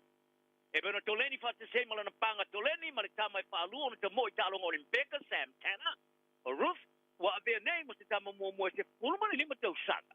Wa ulua i tale peina le sao o le temi tamoe i le mamao e lava. I le susu ma le marulu o le kausa iai. E toi ruas furfaso a to iano no te puruono o le tau sanga. Ai ue tale peina lava matati a mua atu i le 5 minute. Ota si kesi ma le fitu lua se kone. Ta tamoe le mai le tu ngai wanganui i a Januari. Ma ua ave nei ma se tama pito silon tala mo o ia wha le champini, mo tanga te tamo mo e manatua, ina ua manu malo i le paleli o le tolu wafe mita i Navia. O na ia wha o popo le iai o le matati alo na lua ina utau tuni makana, i le tu unga i Dunedin, i le vai aso umawai. O le vasa fau, o le amalanga tuai Ruth makana, i le si tu o le vasa tasemane, mo le tu unga le Murray Plant Meat, i mele pone, leo le atau vai maistanga te longa i tu unga le maila. Ai o le so, o tu e taliu o tu e le atamatalavo i le a onga. Ma nei e tele. O le tamatalo laka pia ngelani a Tom Sabat, o talia pia i le auainga o le mana Pasifika. Ma ave fo iai ma le whaaloalo o le Pasifika, i fo tam Pasifika lea, i le ingoa o tō mai. O le tamatalo loka e le iloa le lava, o whiriwhiria e kaptenina le mana Pasifika e talonga ma le Chiefs, i le asa taiao. O no adi saveo lo malo lo no le tau fōko ino no o ngā vai sa pia le talonga ma le Hurricanes, le sa mana malo ai, i le lua vai asu o mawai. Ta whaalia Savage, ta matua i o pongino o iau na usa ta alo talu na sipi mai le ruape ma le rupo wha. E au fiai ma le wha ingoa o ia ini ingoa, tau wala au. Whaalia Savage, o lona wha se mai le moana Pasifika o le lui tawina le o ia lava. Ma le tūlanga o ta alo ngawha professor. O ia ta uai o le tō tele o tangata ta alo mai engelani o whainga tau na mua ma noe malanga mo iai. Ma ta alo le ta marasanga o le stupalaka pi Pasifika. Whaalia Savage. O le sootanga o tamata alo le mana Pasifika mo la tu ainga, anga nuu, atu nuu matapo inga. Ma asia te miuma, o se mea matua i leta li tonu i ai toi maro si tele. O ia ta uai o ni anga nuu o matua i mau fai. Wharia le whaia o ngā le mana Pasifika whaalongo tana umanga, o le Fifilio Savage o le kapteni, o se whai unga whai mo fie. O le hukalo o Blacks a safua umua le atu mawai pele Hurricanes i Wellington ma le kapini sila se Aoauli le whai unga le ruafe ma le lupo fitu. E ona sura talonga o ta aloai au mo le Hurricanes telu mai no lai fitria i le luak sef pu ma malu mo e lusu fitu sanga sa fai masua la kapia to mai kia onga ni sila le lo kapia la lusu fitu sanga iam ta aloai mo le Black ta ia fa di island fa fi fiina i o to fa popor kaimi ona fa ngainga e no foi per el Hurricanes ni sila o le tamatai talo mata ina la lo kapia tamatai to fitu suma le lima le Blackburn ma la lo kapia to fitu Sarah Hirini. O le ale to e taalo lista marsanga di porololangi. O he reni e whaalua na manu malo le porololangi au laka pita to sumare lima, luafe so fitu mare luafe mare rupulua, whaalua na manu malo le pine au roi lo limpeka li ta marsanga te to fitu, o whaiara na whaiunga, o le ale a wanoa mo le whātou sina le Black Ferns, mo le pui o le porololangi le tausanga nei i engelani. Ai o le anofo i pere laka pita to fitu, ia mai fōringa mai o ina, o le a whaamuta li ai fō lana tāleni, ta alu laka pita. Mai ula voleta mai ta espur fitu ta along fai tauria o ta alo ile Black Ferns. ai o isi tama tai to fitu o fai unga fa wawan ta aloi pea e au fieste si wata Teresa Stefano Lena ili dis fale fanga Kelsey Teneki Risi Pohuri Maboja Mila tala nang ias usia tu ta umar pela fani male alofa manuele Aouli Ua na ole Radio Samoa se furulima iwa toru a mo e tautuaina o e ilaungangana fitu aso le vai aso.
Y'all know the name.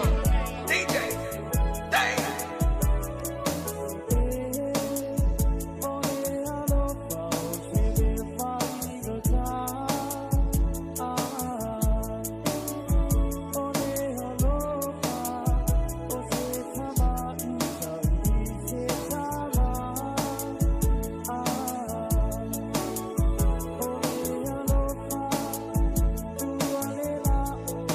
Ciao.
Yeah.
iwa tolu amo.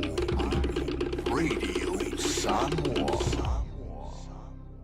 O le Casa Beds and Appliances, o le tali o manaonga, I o loa e whaatotonga ilo maota, ini tau le lei, toi anangata, e mawai moenga ngā o si tutono ni usila, wha apea se tino fōa le potumalo lo, lau ai manafoa, TV, la au pese, usa aisa, masini tā lava, telefoni fe aveai, maisi. A fiu ane loa I le whawhituwha Great South Road o tau, po le tolo fituiva Great North Road I Henderson, le Casa Beds and Appliances, telefoni o valu se lau, lua, lima whāwalu, o valu se lau, lua, lima whāwalu. O mana o mie o e po se isi lo a inga se fisoso ani tau whi malanga inga moni usila. I mata au po e pei o le vaita mai no whanau po ngā luenga. A whai o lau tali o le ioe, wala au loa Ken Ferniho o le Fern Immigration Services. E iaila na laisene, ma ua silia ma le se fulu lima tau sanga o lana tau tua. E toa tele tangata o fisoso ani iai Ken, I mata upu tau whi malanga inga. E au fia ai mata upu na o atu le tribunal. Ma apili le minister. Tanga iane I le matou Facebook, ma le upenga te whailangi I moli mau.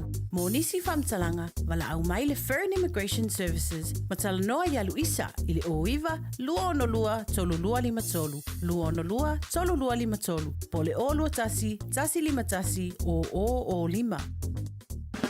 Sunga o whenga whakao elo kawa le fōu maunga Max Ila. Senga uka amilo I au kilani. Mo koe foi mai lava I o tara I le Tire World and Auto Limited. Lea mau aiso skoi ngā meg ma pau kawar. A ole me piko sidi. E ngā le lua lima ka alalwa ia so le kokongi. Le Tire World and Auto Limited e te maua I ta awale ma pau tau ngōwhia ia New Zealand antoa. Mo fo I se ti mag wheels mo so se I tu ainga ta awale ma le telewishi au unanga. Warren Up Fitness I le na ole se fulu tala bea I wha I lo I eina e wha afafonga le Radio Samoa I nei wha abitoa. Talia wins quotes, cue cards, maisi. Walau lo le Tire World and Auto Limited I le lua fitu tasi tolu o mo pau ta awale. Po le lua fitu wha tolu lua o mo le whale inisinia.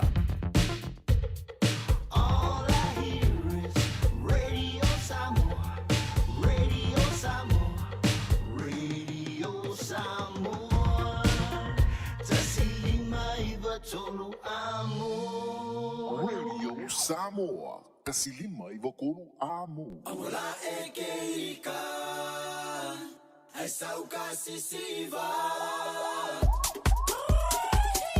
Sama hupa si wala con eso. Y la cosa suena rap, y la cosa suena rap. Scooby-Doo, yeah, boom, yeah, boom. Y la cosa suena rap, y la cosa suena rap.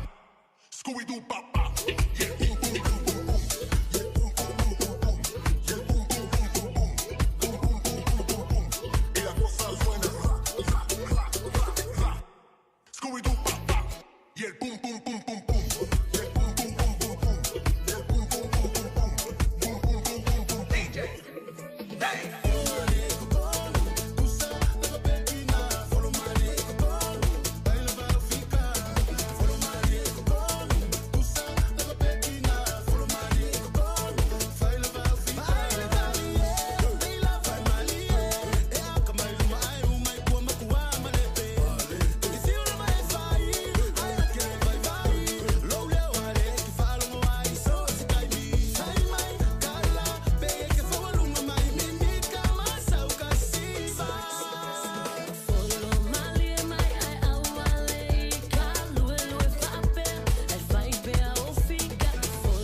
Alo soifua, o le sia Fofoga Samoa, Radio Samoa, tasilima iwa tolu a mo. Se kia Radio Samoa.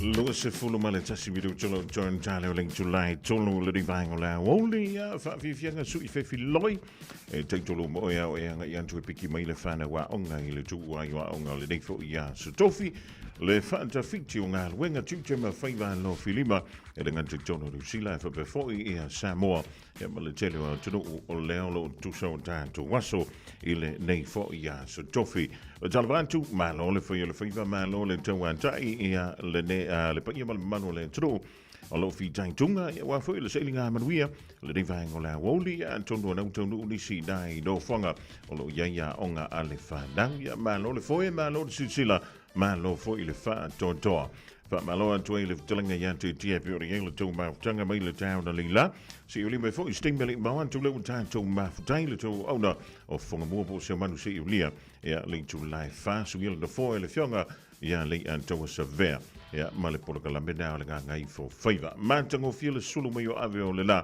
le rivaingo le Aouli ai o le tau na lila ma le pona po suli e se le sa wala manu le usawa o makua sa wala manu lo fa te tanto mai le vevela le tanto o ye fo ya o ngai seki oi le dia Aouli o ko seki mai mo le fia na nei ya le yo talo si ele mai ini telefoni tanto ele bona po sa opisia nele taiau ni si fo yo Fofoga fa le ainga ya sa va bele na nga in trailer le va lele o lela e te toi fia fa mara to ya te oi ya kusol mele sa yela o pakka on mara va lele pe ya o pakka fu lele John ki ele je ko ping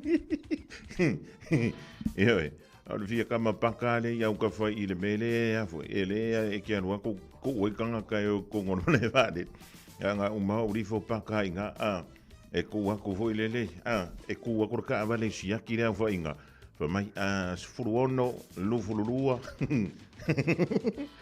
e gero me mariangi o va kul magoai kero che yo ko yan wa fa ka me nga pakka mo ya so la ile fa ya lu mai te no me mal o ke ko sa wangi la usa o la ku soli fa me ngari vakala au fika ko ya pe amale yo lancha ile lua tula no paka ile me ma le fiku mi ko ke la ko au fitan me lo i so o chok mai el ka paka chok yo me va lili man me va lili sprint mai ya le no ko mai so de la ka fa ka pepe ko fa ka nga ki o fa ku kero ka ngoi lau steak and lobster lea. Le o mango o whaia lok. Ia a ingu wha le iau whala au pēr mga e kausat.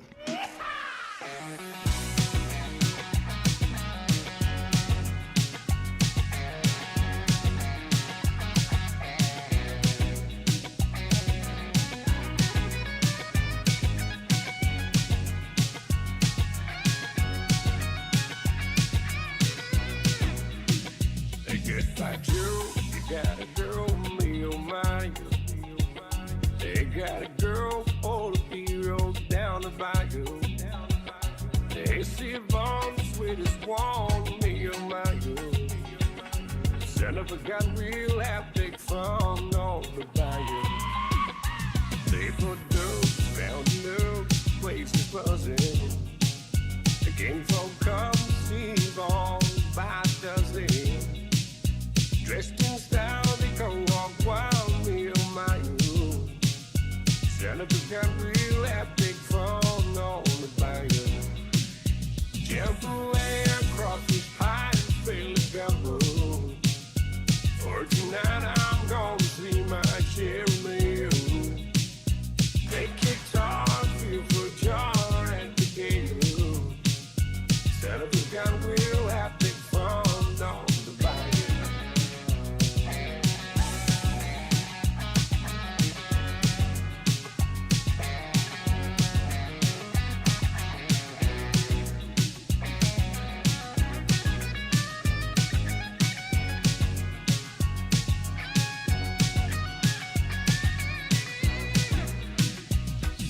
Down, far from town, get in the field, and you catch northeast in the bayou. Swept this month by bomb, what's needed? Set up the gun, we'll have big fun down the bayou. Jump away across the pine, fairly gamble. For tonight I'm gonna see my cherry meal. They kicked off, feel for joy and the gale. Set up the gun, we'll have big fun down the bayou. Jump away across the pine, fairly gamble. For tonight I'm gonna see my cherry meal. They kicked off, feel for joy and the gale.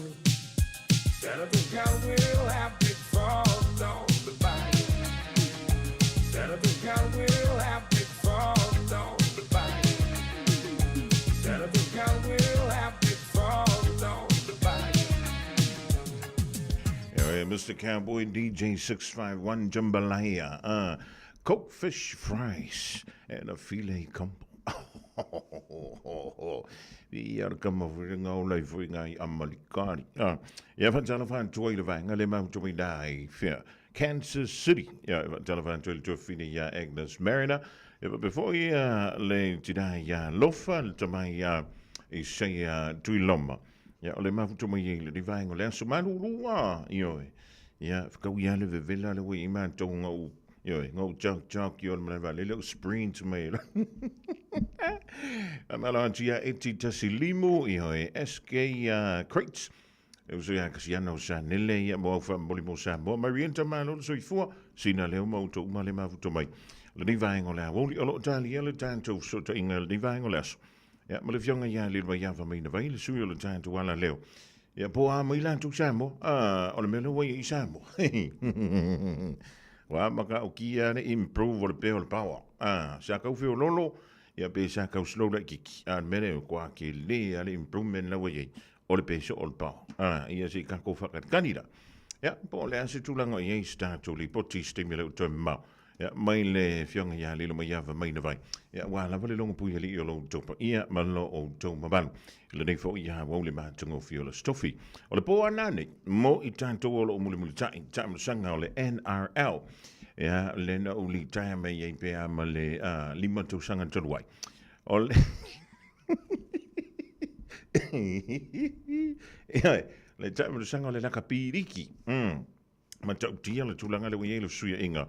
Ja, au le nei fo to sanga in o isela I leo nisi ano sa mole sa ma popomata alo I dai le au le Penrith Panthers fanto sango champini ya lo ye bele sunga ya Jerome Luai ya va before manisi ano le tanto tru le li o Crichton ya anto ai manisi fo ano le Pacifica ya le wa telisi au se le NRL na wa wa ye tie la to le mebi sili la na dawa ya o le makwa manga ya o le tulanga o le la wa yai ia le tantianga fo le tamasanga I le nei ya tausanga e lenga tele o le we sin swinga le titil ale Warriors e se mai le makapongia nga makapongia mai o I fe fo I le ngole me Las Vegas I America e se mai le makapongia nga le wa tau fe lolo ina wa tu mai tonu ya nisi sui e lenga te sui tuai le Warriors ia before initial land to sui fo o le po nani mani el da ngole le ma mata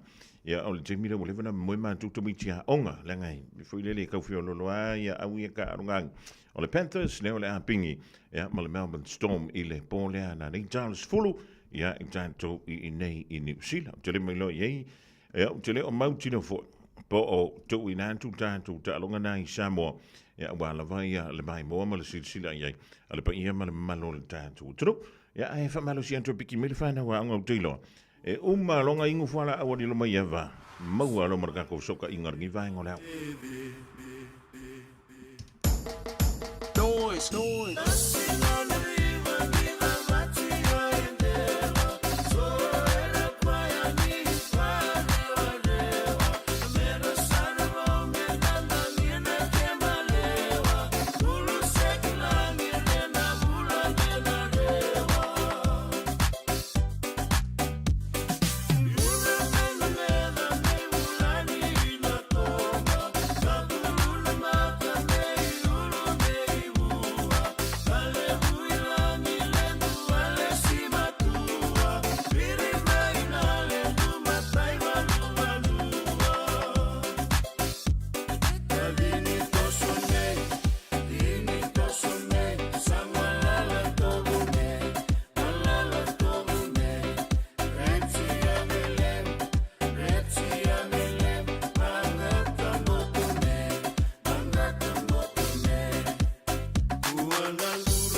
whianga mai le tu no o fiti le ni vaingo la Aouli ida o toe iwa miruto na tale o le tula e tolu. Ila ni fo i vaingo la Aouli ia o Aouli o soluma stofi te tasi. Papele o na bawa ila tanto filo inga malefionga ya lilo mai ava mai na vai. Sui o le tanto wana leo i Samoa. Fie fo ila le nganga ila ni vaingo la Aouli o le ua mawa le tanto filo inga. Ya malefionga ya lilo mai ava fa tarva tu lilo malo le ngalue. Ja, maar nou voor jullie van jullie vijf una fa fisusu ya I wing all time. Mijn te want voor jullie le lunga benga te fa lang jullietaan to tru Samoa. Ja, le lava mijn te want to le dai maruia ya la fiong foi. Oui, ja tele lava to ngia mo to no. Ja, fa te jullie wattaan to sil fa ilu mo no ele to no maar no so voor me lang yemba. Ia, talo whai lau tau whawhanga mua le nei fo ia o li mātango fio le stofi. Ia, o tātou o le le rofamaleanga leo le atua. O le whatalo foi, ia, e whapenau na whawheiloa i eilu tātou o tunuu. O lo mai mua whawhonga mai New Zealand. E pe o nei eilu tātou ofisa autu. Ia, MSA foi o I tu e fia lalangi o lo maua. Ia tātou whasalonga man nei pol kalame. Ia, malo lava le tapua. Malo fo le tau ata I whonga mua.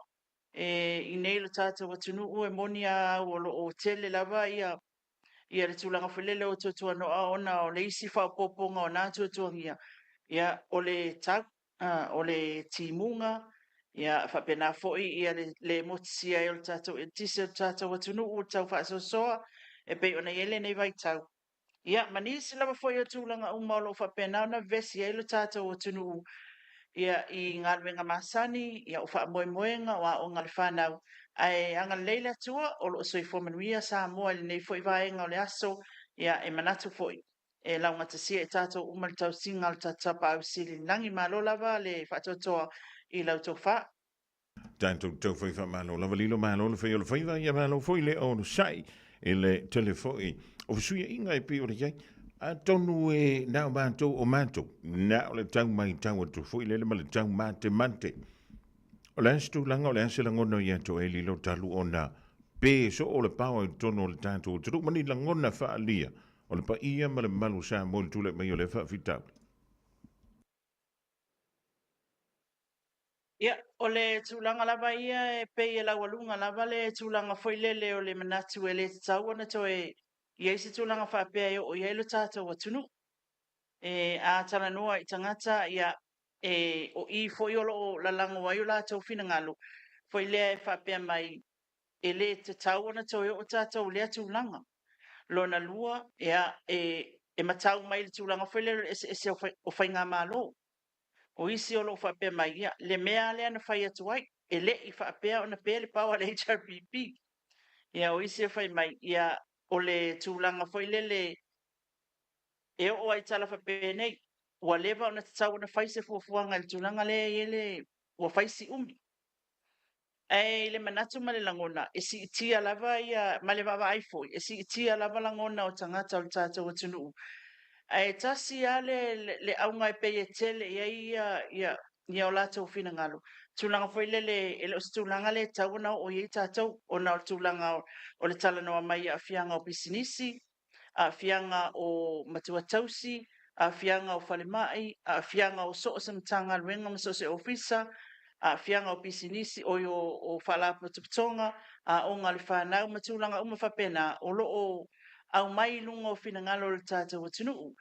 Ai I le langona e le langona foi lele ma le mai tau o le taimi foi lele o le a mata mai o se mea e tele lava ina langa ia whina ngalo foi o le tātou tunu e le tas e tele lava ina ma tele ina lātou whaali meo lātou whina ngalo o lea ua ia le fuafuanga foi lele le EPC e whaailoa mai le lātou whaasoa soa ina o le tise e ola lea ia vaenga o le atunuu ia e pele isi vaenga ia so uma ua iai whaatulanganga e pe ona silsila iai I lunga o la lātou Facebook page ia malongo mai foi le tātou atunuu I taimi ia e whapena ma le umi fia I tūla e umi e le pale power ono le tau whaasosoaina o le tise e ui ia mea uma Fofogamua e le o iai lava se tūlanga foi le o au mai malosi iai se tūlanga o iai se isi me ese mai le saunoa ngā olo e pe ona saunoa mai iai tātou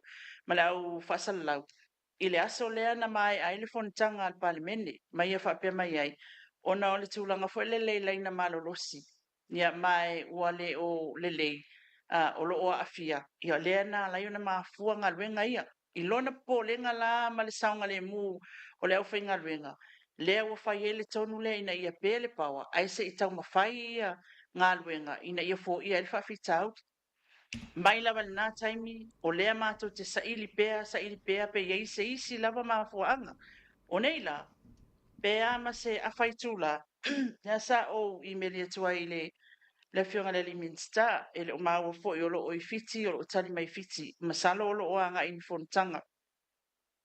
Ai pe ona ia saunoa mai, e te tau ona fasilingia, ia le board le chairman ia Paul Tete Fono o le fono whaatonu o le EPC ia mai la tauna i lalo o le SOE o lato SOE ma le Act o i la tauna e tuli mata ia ma baba ia la taunga venga ai le tātou atu nu fonga mua e pei ona e ta ua ni foi vaenga o le Aoauli ia o le langona na o le atu nu e iei tangata utala noa mai ava ai foi lunga social media le whaale o le fia ia lo tātou atunu. Ai la tau mai tau au ia.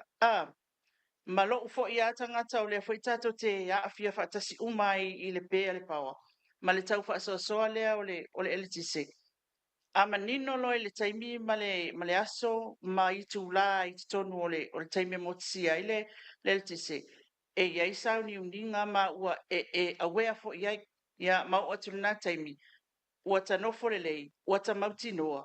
O lea la apel pawa mai i tula ia fia o mea la ia tata pena iei o le langona la le na i lo tangata i lo ula tilo iei pe e te le ape senga i le taimi mua ai a wina masani le foi swinga o tato iei nei o lono winga ia o le o langa le ama se fuanga le tato tele mai lo na paule mea na ofesilingia i le fionga le liminsta o le ale umi o le nei fainga o le ai le tato o tunu awa ele se tulanga lei o tala noa inisi o fai pisinisi i lo lata wa afianga. I lo lata wa afianga le tūlanga lea. O le a afia fa lata tau pisinisi. O le afia fa le nao le tātou se le ni maua. O le afia fa le nao le waunanga mo le tātou watunu. O le afia fa le nao le tamau a ingo o Samoa. Ia ai o tūlanga le nai pe o na sauno mai ia le fionga le liminsta o lo o fiti. Ia i le fesilingia e ono fesilingia la ia le tātou vaenga lea o le tātou board lea le te fono whaatonu o le EPC. Ia se tali fo i le umi o le ai sa moa i le nei fo i tūlang. Ai pea o na uta ua Fofogamua. E le tau ngofie, e le whai ngofie le tātou atunu. E sa ma sani le tātou atunu e maua pea le tise. Ma le wa fo na tātou whaalongolongo. I le upu lea ai mai le nāwhai ngā malo. O tau whaasoa soa.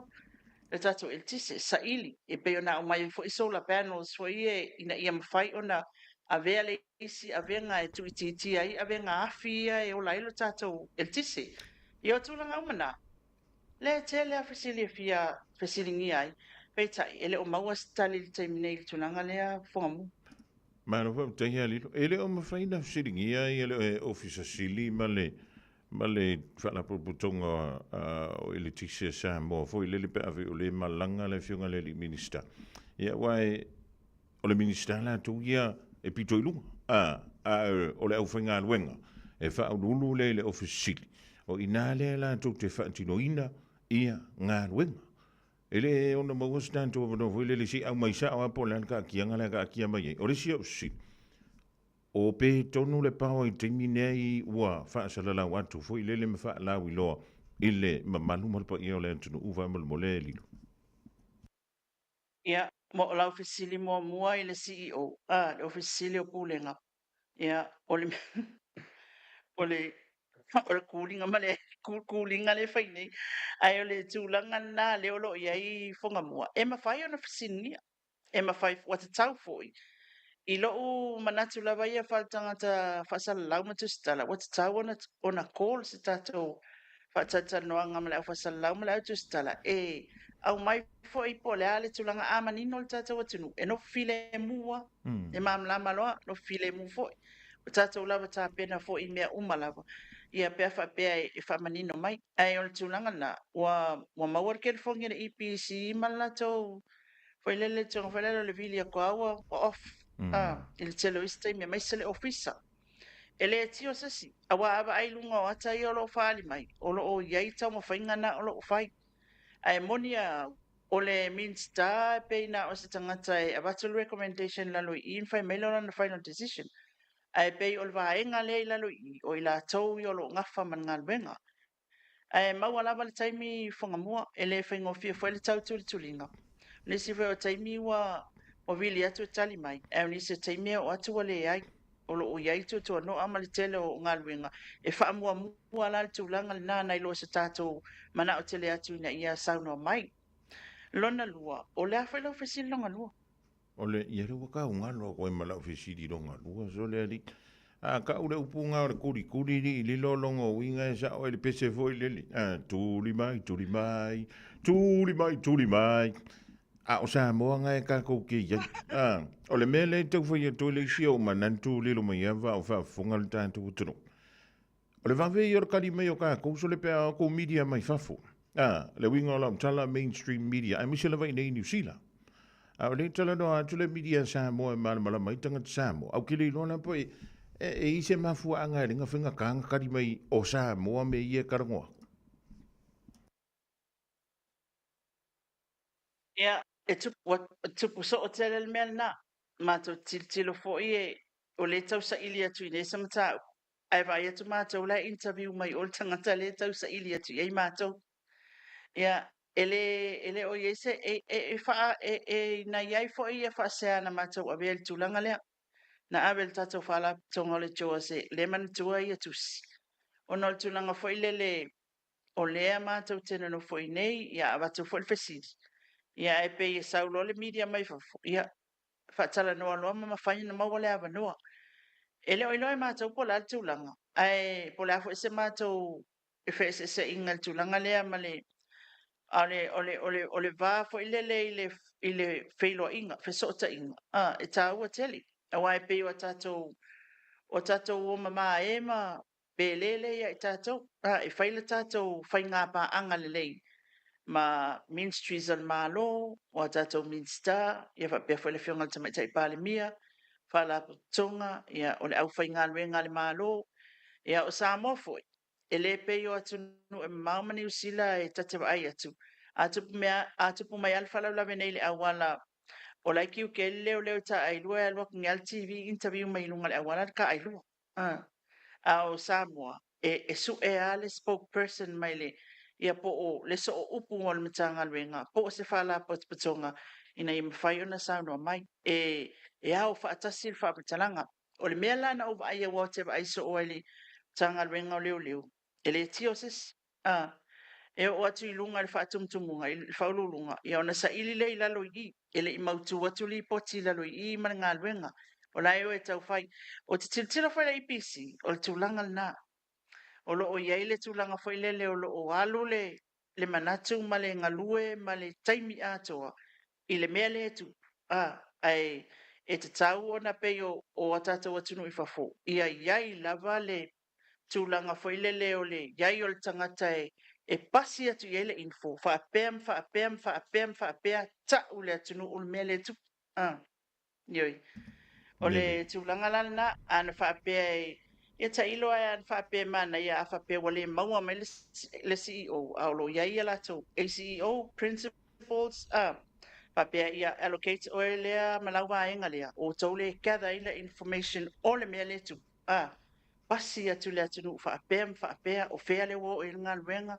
o a mea ia wa aia o le a tonu a le mea le tupu nei le ala ina tuai e take fia aso e take fia masina tuna ngomana e wha pena la utitilo i wa e tele na mata o atu fo ina tanga luenga leo leo ia o le tūlanga na e vili lalo o whea le mea wa umar se suenga le mea le wa iei le whaila o le ala le molianga wa molia e fia a whaila le umar se suenga o la fo ele i whaia mani molianga ele ma whai fo i ora release mal tangata lea o lo o iai tu e whaitete ele ofisa o leo leo a le nau na o tatou ia maua le info lea ma sa lolo le info foi ngali o lea ua iei tangata ua taofia e leo ma salomia ono le aingi morianga e ka umai ia oe le ta ua mai le ingo le tangata wa ole tulafono lava na e fata a release al te ingo le tangata malo na ata ina ua tula il fa misno ia o le tunanga na Fofogamua o le ala na o mea pe ka ke alu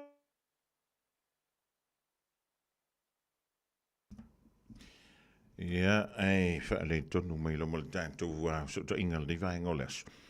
Ia, ona o le tulanga fo ipi o le iai a winga o le tang. Ia, toi whaua mai a lau saunanga le lo mai ap.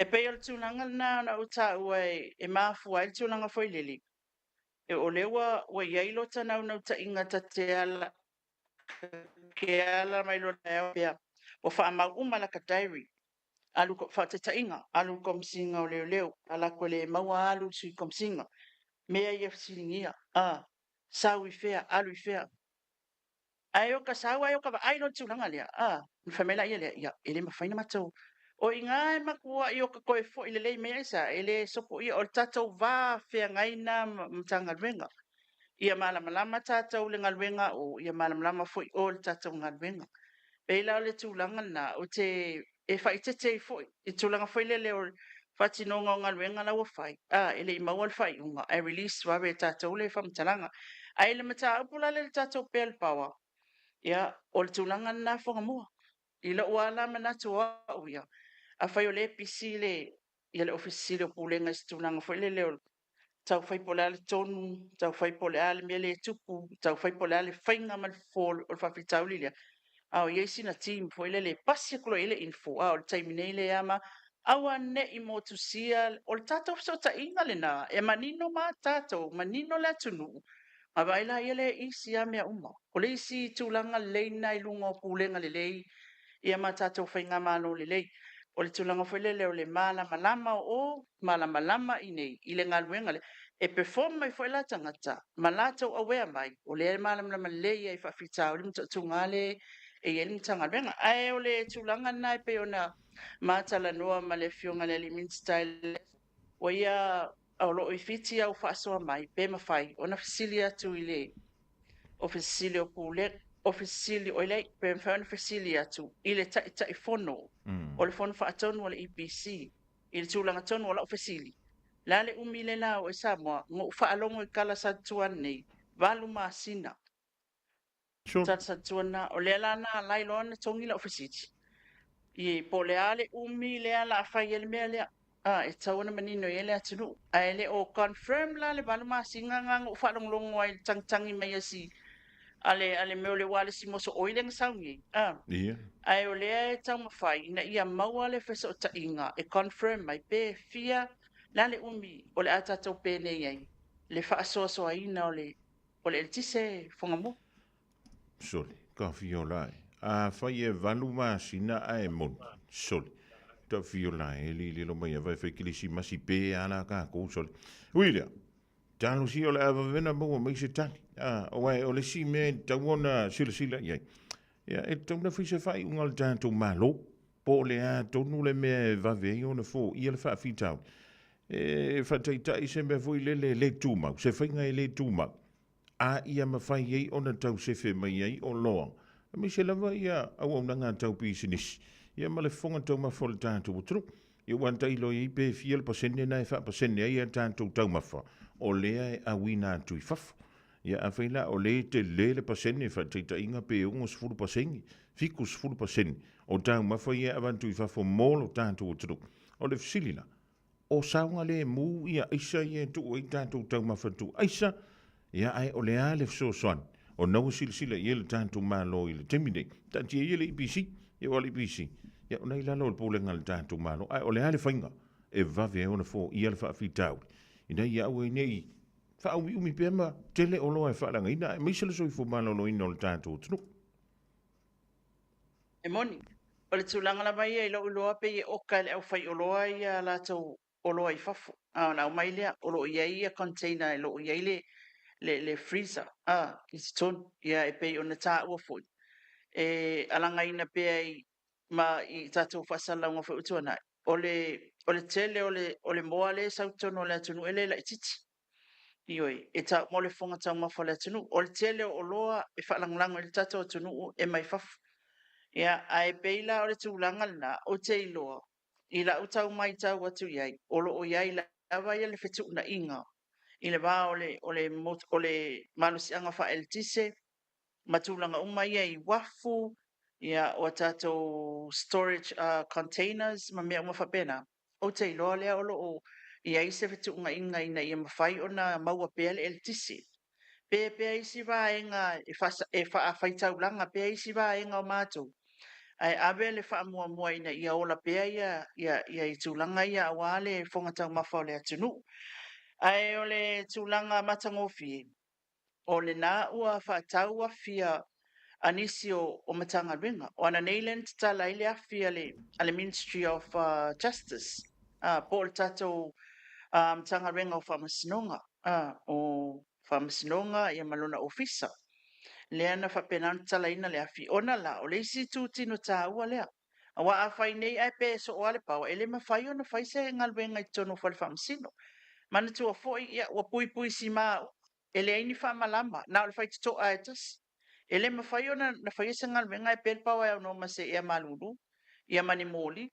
Ia o le tūlanga la na la wa iei lona winga o lea la wa iei le me e whapena ona tua ia le tato office of whamasinonga.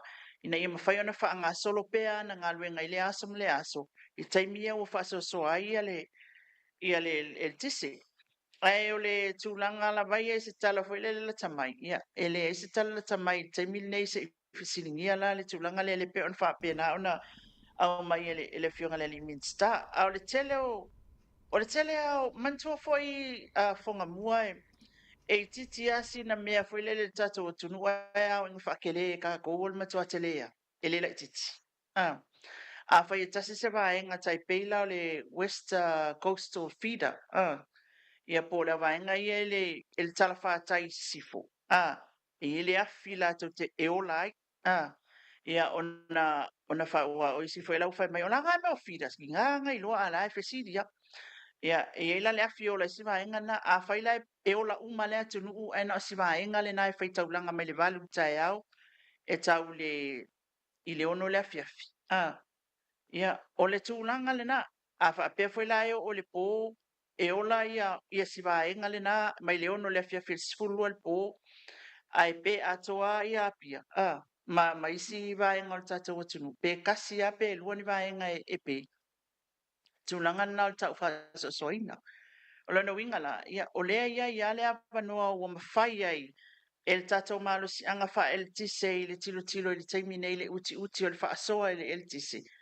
O na whaila la tau plan lea wale i auti lea wa avatu le tatou atunu e whaasoa soa i le el tise. O le mea kako, o lava pali, au le siki ngā kasi le vai, ngā lai ola whamai. O i lea ngai, ngā kofi popoko ko ke le ilongi mea ko ele ingi afi. Awi famili o ngā ngai fia me ingi afi.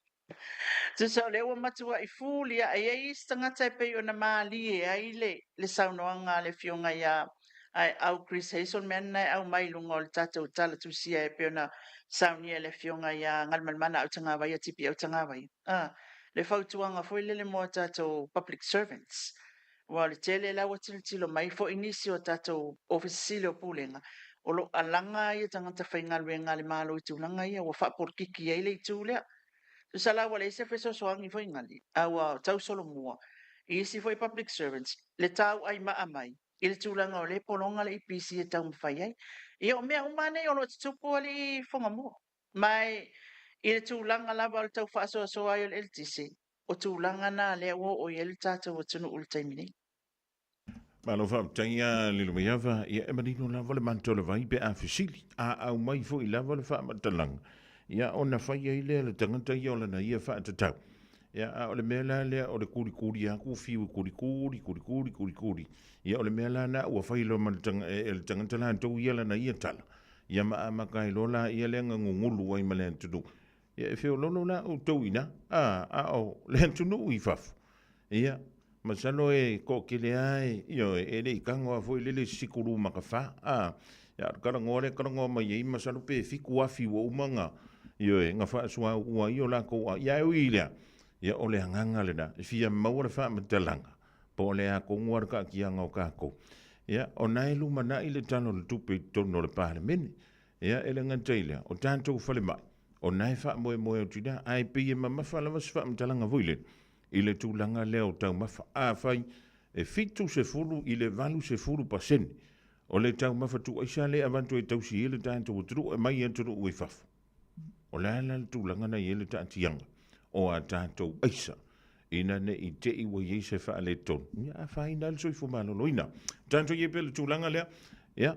O le ase tala mai o le wha msinonga. Ia tahanga ia tuaile le mtanga aluenga o leo leo le na. Ta umo moe lau sauna. Ngā lilu ia. Ia, o naua e lunga ia le tala tūsia le whiunga ia au tanga vai o le tala le whamisinonga i le mata upon nupi wha.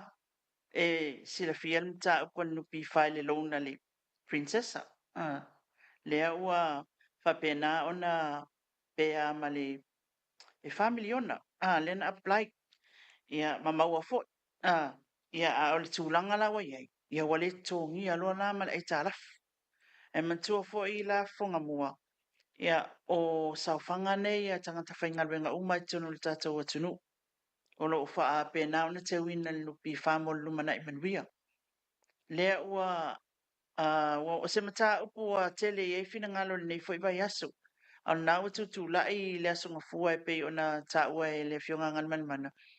Ia le to tele o le o i la tau ia o lo o a nga i e le tangi ale nupi wha. Ina ia mawhai i le mata upu nei. Awala wale le kokongi o le long lea. Ia o se mata upu e tele le atunu o lo whaiti o ai. I le maua e le sainga le whakaasau. O le family ona. A le no fol tātou atunu e whiwa kaua mongi ni e tāla fumani no ngā tupu. A tau a mua tu fo. Ia whamela tau e lai titi tupe whamatu umai. Ia le sau le saina ia wa te lela na long. Ia le lawa wale kongia. Ia le lawa awe nupi whaal whamasino. Ai, o le tūlanga na tau mai tau atu fo i lele o nei wha o ngā i tanga tōle tātou atunu. E wha piko mai luma e wha anua i fo i lele le laiseni o le pisinisi. Ai pi e wha pepe mai e kuane anga ngorga kare anga mo i le pisinisi. Ta o le ia Fofogamua. Mantua foi. O le tele ia o pisinisi o te wa ai i nei mo le mau ai fo i o lo i le tātou atunu. E apply lalo le ingoa wa mantua tu la fono le tātou atunu. E le ise foreign company e sau apalai sanga pisinisi i nei. E le ai, e wha o le tangata Samoa, tangata anu o le tātou atunu e apalai matalo sanga. I se lai sene wha tino el pisinisi. Ona whato a wha matu mai lea. Masalo wala pea i alva ingo i lātou olo o tiro to to ai le tu lea. A wale ke lo whare sainga le yengi. Lai malanga langa uma mai ai luma sainga. I kai mingi. A e alu iai. O sainga lai whaia. Ona manatu ai lea. Na whawhewhea ona mawale le laisengi o whaakingo al pisingi se sainga. Ia ole tūlanga na. Awa ole tūlanga na lai tupu. Lea whai lawa tupu i le nupi wha. Wha o ngā i tangata o tātou atunu. Ia ai umai. A whai se teine o lena na whai wōpe na nofo mali sainga. Kia ia le sainga le lope o tau sanga tia ilo le sainga. A lea lawa whai le pisingi se le sainga malanga lo. Le tonu le tātou atunu. O se tūlanga wa matua te le whale tonu le e. A whai e fia lan pisinisi. O lo o run wha apea tonu le tātou atunu. Mani nono ngā tupe wha apea. Ona tilo lola ia leo tātou. Il te le o le whale tonu. Ai o feo i ele lapi. O feo i ele le wha utautanga tau sa tauna na whatutuna i. Sa tauna sia ki uma. Fe me sa wele inka malingi ka ngaka o whaile pisinisi ke lea. Talo sanga. Le Samoa lea la kwerkal sanga. Talo sanga mo se long family ona.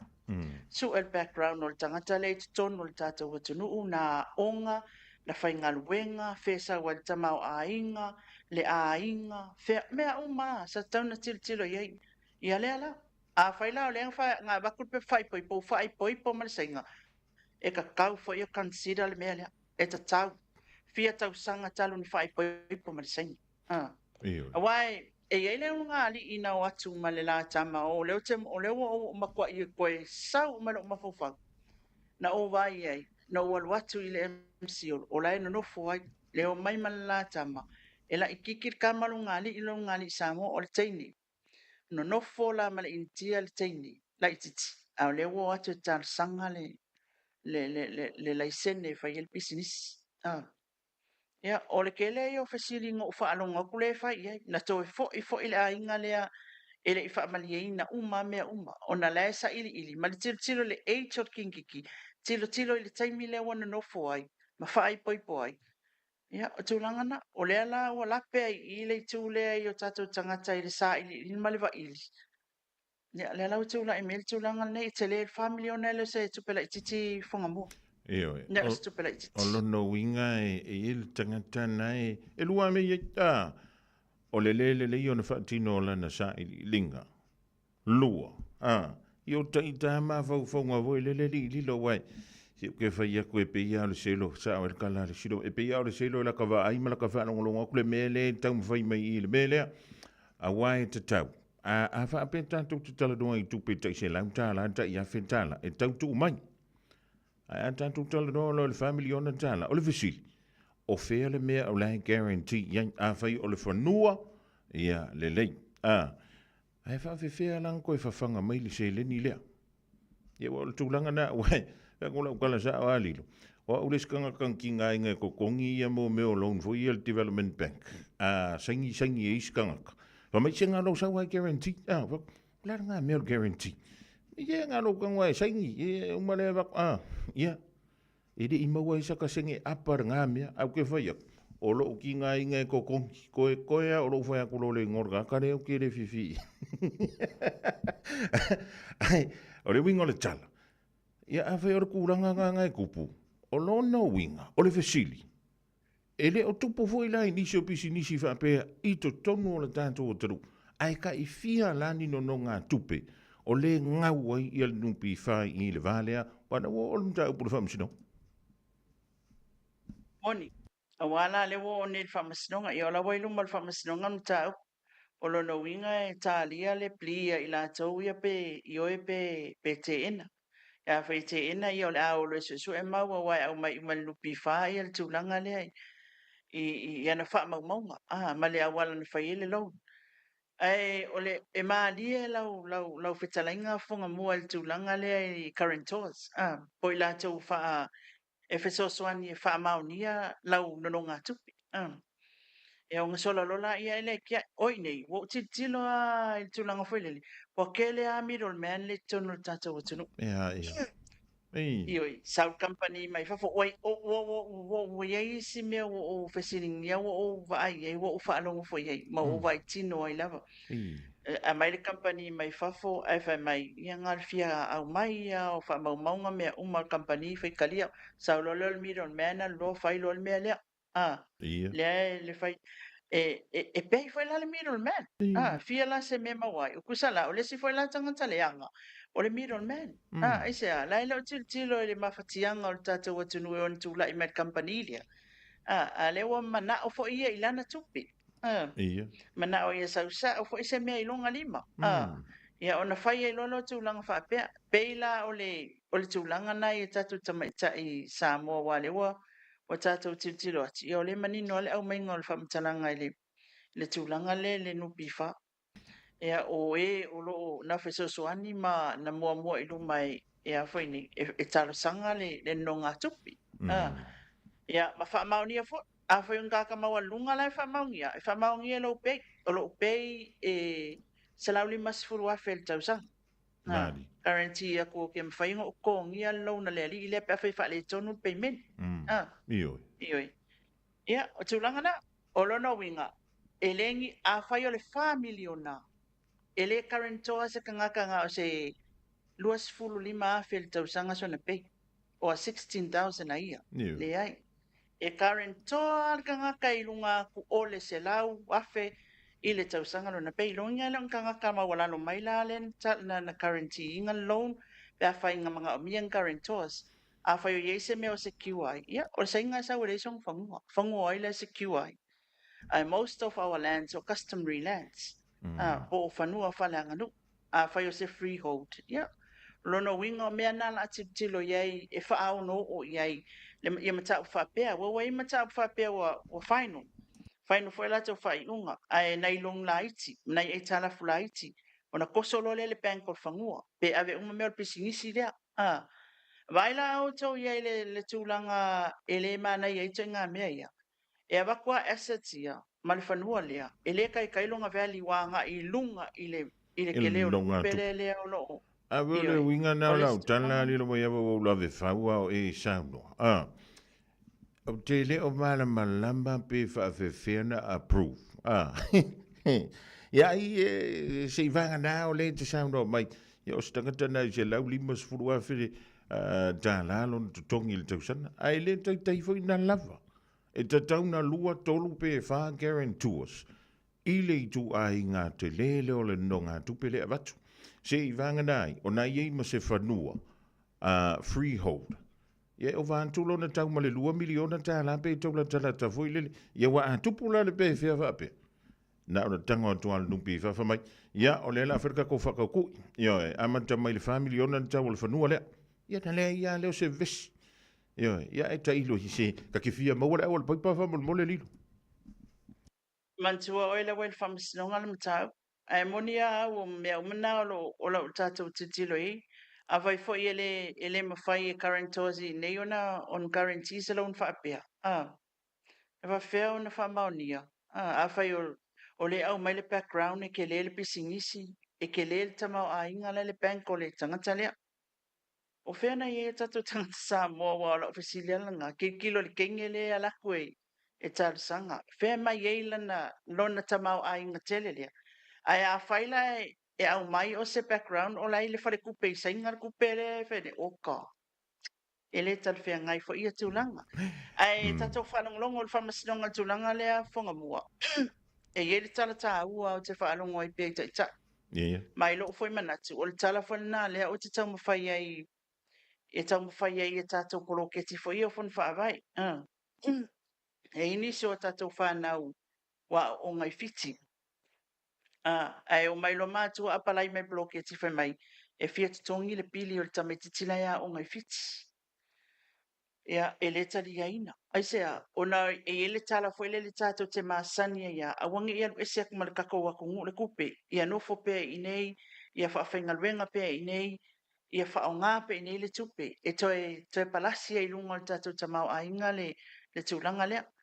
E o le tele o nei mea, a whai ele o tōnia, e o la uia lea mai tau I nisi fo I o tūlanga o whapena. Ona whai loa mai I taimi watua na ia I lātou ele o tōngi, ia la fonga o lātou business, ia foreign people, ia, tangata ia mai whafo.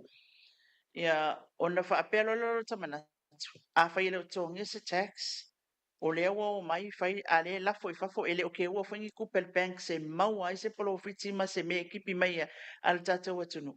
O la lea o ngā o nei mea il tātou atunu. O la lo na o ngā. Ele isa o ngā. O le alua kulka ko kupele whawhenga luenga I alua ko alu whawhoi o. Ai le o maua I se mea al tātou atunu. O tūlanga na ona o le tele o le mea le o te punei a tātou. Ia o le tamawaile le whai a mase kau iai. Ia ma le tupe ale nei. Le tupe ale nei I le mawhaina na misi. Ia langa I maua kupe langa o kakai ke le long ka mau a inga.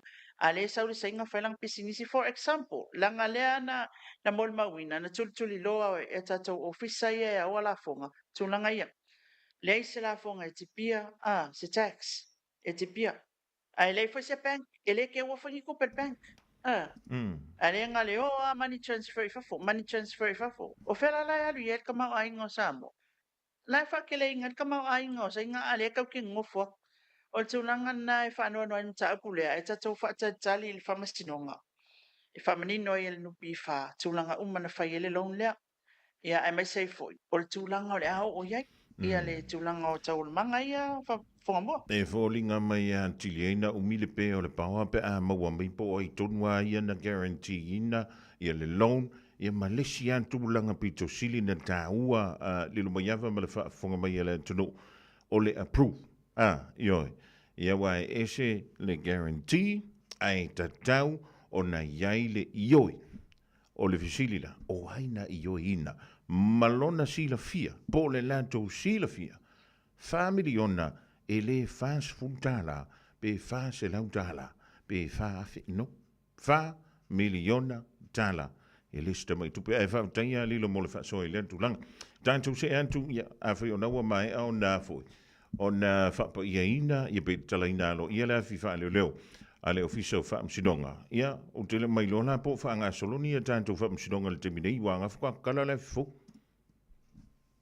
Ia, o lana i e whamasinonga o le lisi e le tele se lisi al tatou whamasinonga la sungafua. Ia, e le o ma ua fo'i e se tūlanga o iei. A lai whanga solo ia mata uku. Ia, o lela ua watu le tatou le generator fo le ale Ministry of Justice.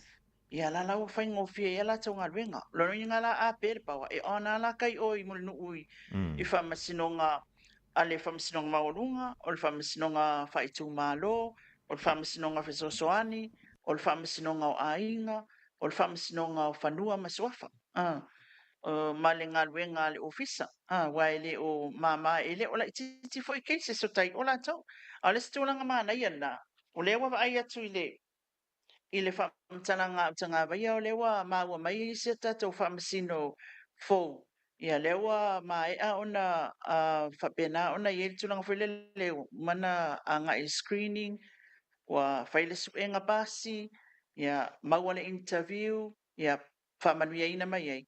Ia lewa mol mau atu lea e au mai le story au tanga wei tō lua tama I ta I e au whiwhiri mai ei. Mantua e ono a wanoa ia sa whasa lau o whamasino. Ia o le maua tala e tō a whai la tō ia wa maua ia wanoa ia.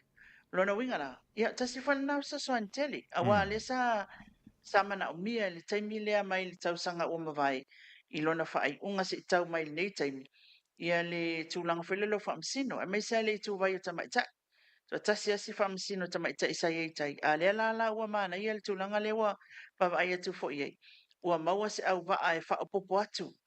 Ni sui o le au vaa o le whamasino o le Lands and Titles Court o le tātou whamasinonga o whanua maswafa. Ia wā fo le tau lima ina o mata upo le tātou atunu. E lela I titi se mata upo I tai.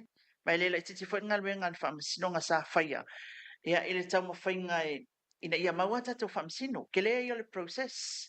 Malowanga vaa. Ia ai mai seifo. O le sueina o le suenga. Awa ele pasi suenga. Ia.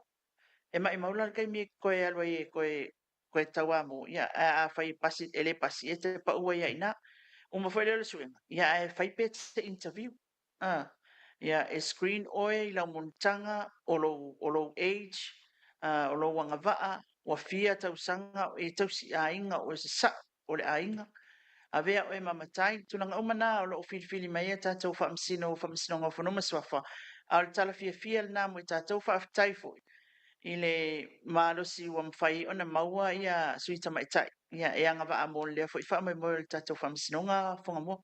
ma lo fam taia lilo matango fia le tulanga lea ia wai wa foisi levo o tatia ia le telefoni isi fam sidonga dalusia ia ole a vave ia na fo ia ma fo ia le tele o fa fitauli ia pe ona o toi mata upo nu ua fia anga e mese le fa ainga o I kalisia I le fam sidonga na fanua maswafa ia antonu ni te isi si vanga ta wole te fia sauno ia le te ulunga le tanto filo inga le soa lilo E le se tūlanga o tau iei ai nei le manatua ai e iei le tātou fofuanga o le ase tala e maua mai le tātou EPC.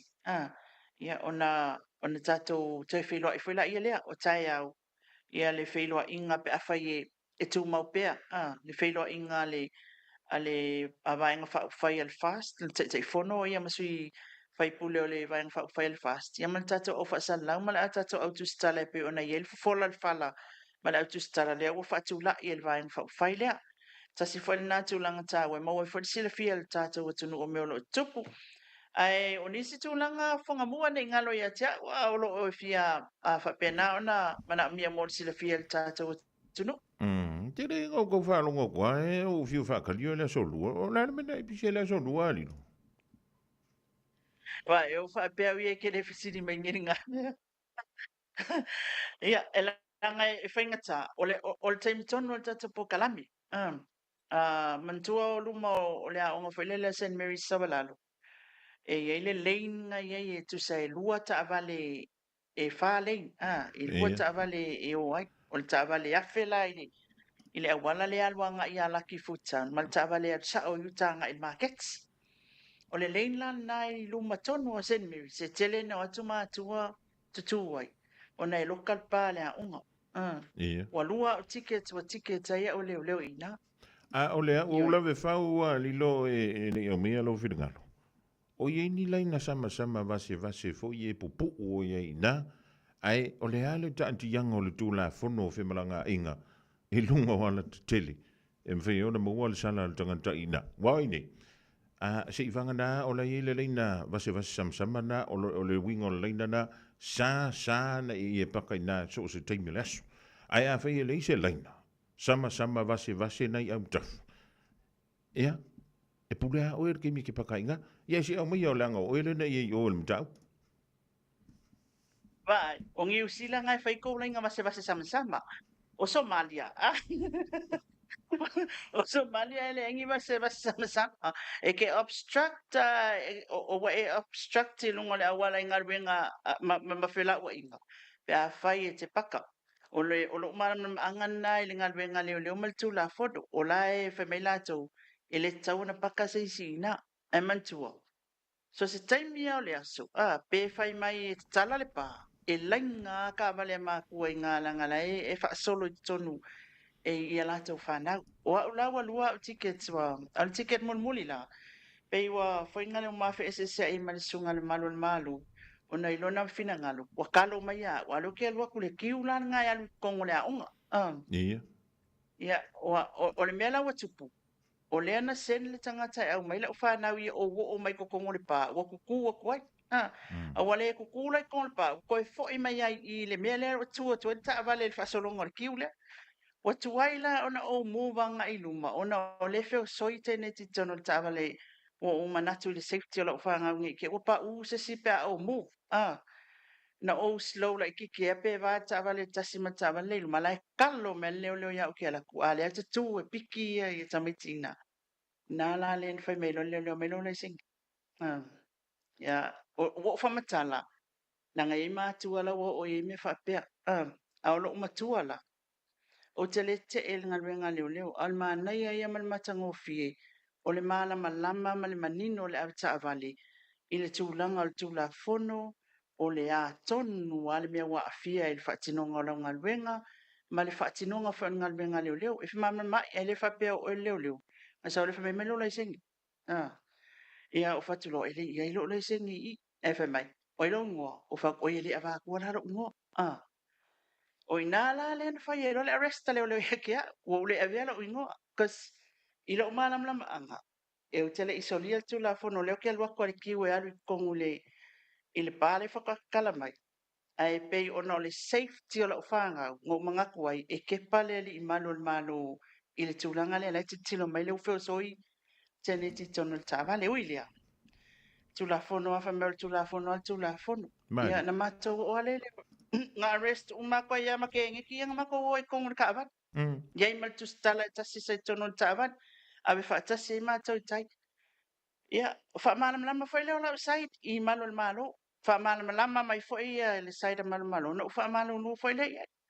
Ai fa malu no mai fo. Ona la e silfia. O le fo sa o le fo ele me o le point le o ke fa ia kwai. Ile tulanga le. Mai ana le mata upu. Ele o le discretion li le mo o la fa. Ele o le discretion na le leo I tauna fa o ngai I le tulanga fo le. Ya fa o ngai va ai ko ngai polo kala wala o fe le me va mo o le kalo me ki ru aku ai ki ai le fa na la vesta mi tio wanga ko nga me ho penga. Na pa wale me no concern ai. O la ticket mo mua. O le ali I foi le Malaysia li isa ma waina. Na o fa sanga. Na o fa sanga mua ai. Ai la kele kali ya.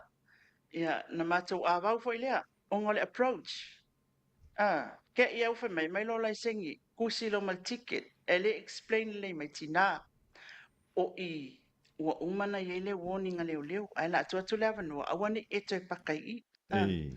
le lau fe mai o iwa manga ile warning o e mana mo fakulo o kele I loa se warning fa mole na ave lunga le tio TV o ia mau ke kua even kawa leo fo e fo na isi tama malu e watu I le tūlanga lea e lau te alau ina ai se ala tilo e le tūlanga lea le awala lea ma le a onga I le safety e ala fo ina loka e tapo sale pa mo se feo whanau langa we ale ma fau ke awa fea koe kongol palak kai ma ka mai kiki e lo so nga finge po so nga kari o le tūlanga na la fo I whaitete I lau wo fa matala fonga mua tūlanga lea ai lau tilo e te tau na feu tanga I le tanga luenga leo ma lea onga malpulenga I tūlanga lea pe lau a pinpoint mako but e ele purpose nga mako o ai o mako ke kuai mantua foi o tula fono mo le sefe o tata watu no ulun sanga le mu ai le fa pe o kula fongo ke ia le mo arrest fa fose I ko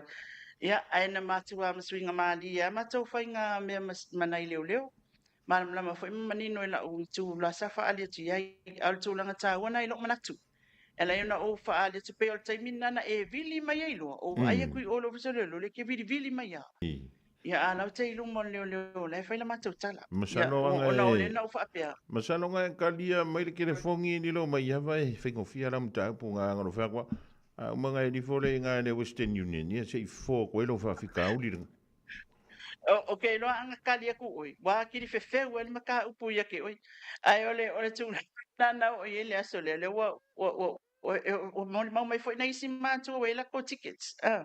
E tu langa le ai e ma na ia e ma la le. E te tau na fe tanga I se fainga a fa pe ai. E te tala mo ma tu e paka le taimile. O te tau te tala le pa le taimile. Ia. Ina ia mawhai ona paka ma tu e te tonu. A whaino la ele mausau paka I tonu. Su e la se mea ki aru e pia whai o le area la lia.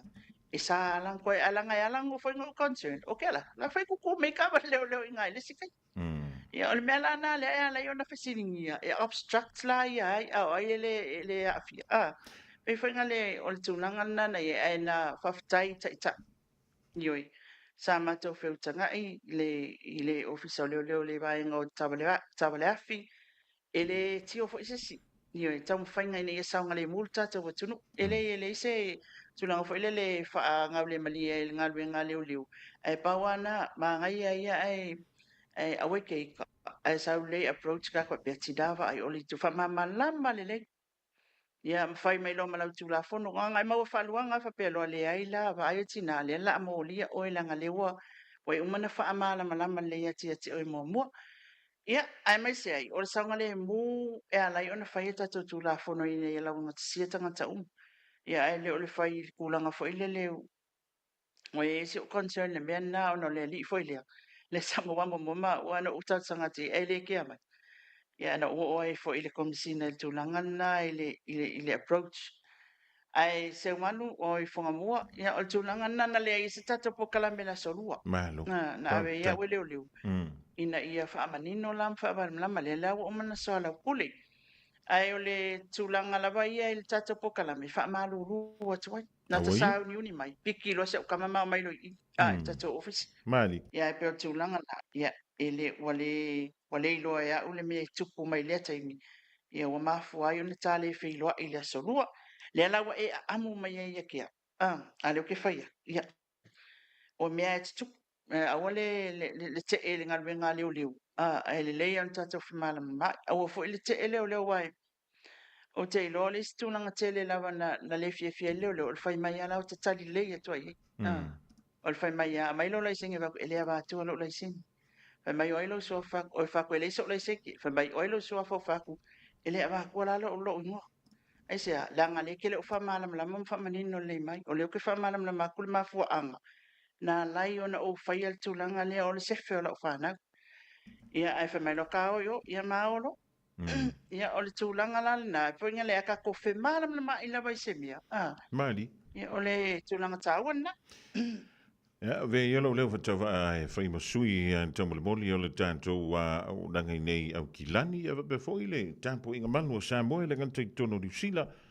Be foi so se tafo le diko le pe o lo o mafutomo yai al pa i o Samoa.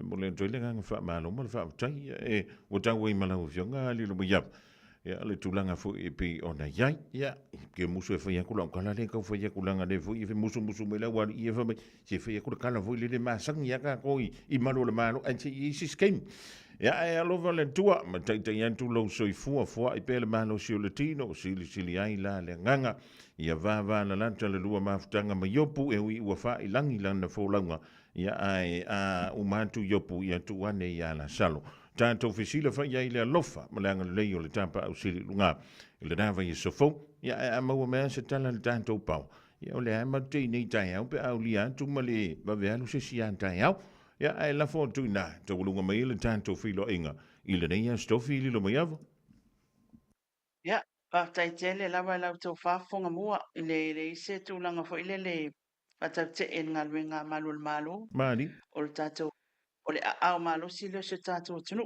whea lawa e anga i eise whapitau ia e apa tua i leo e trust fo i o tātou tangata le process ai awha i o eise lape le process e le ave se aloa ia tau e tau talai e whai mai ale leo a uwha koe le aila ka o lai kai se explain na kula lo u lo le ke lo ai foi ile fa tinonga me lo nga luenga ia cha ya na mana ia le mato tanonga ai ko kala ngai fai mai ke u liu nga le wale le mako pangi ma liu ai alo fa mai le atua il tata o tunu ma wa pea le file mu o sa mo ai ona itu u malava vai nga fa por kiki vai nga o matanga luenga o tātou whaamasinonga, o a inga o nuu mawhio anga te itasi o e kalesia, e iai le file mua le atua ia i tātou uma, ia whapena fo iona i ela na whaamanuianga i o tātou te ita, ma wai le fina ngalo malama, ma wai le tau whawha le atua o ame o lo tuku nei taimi,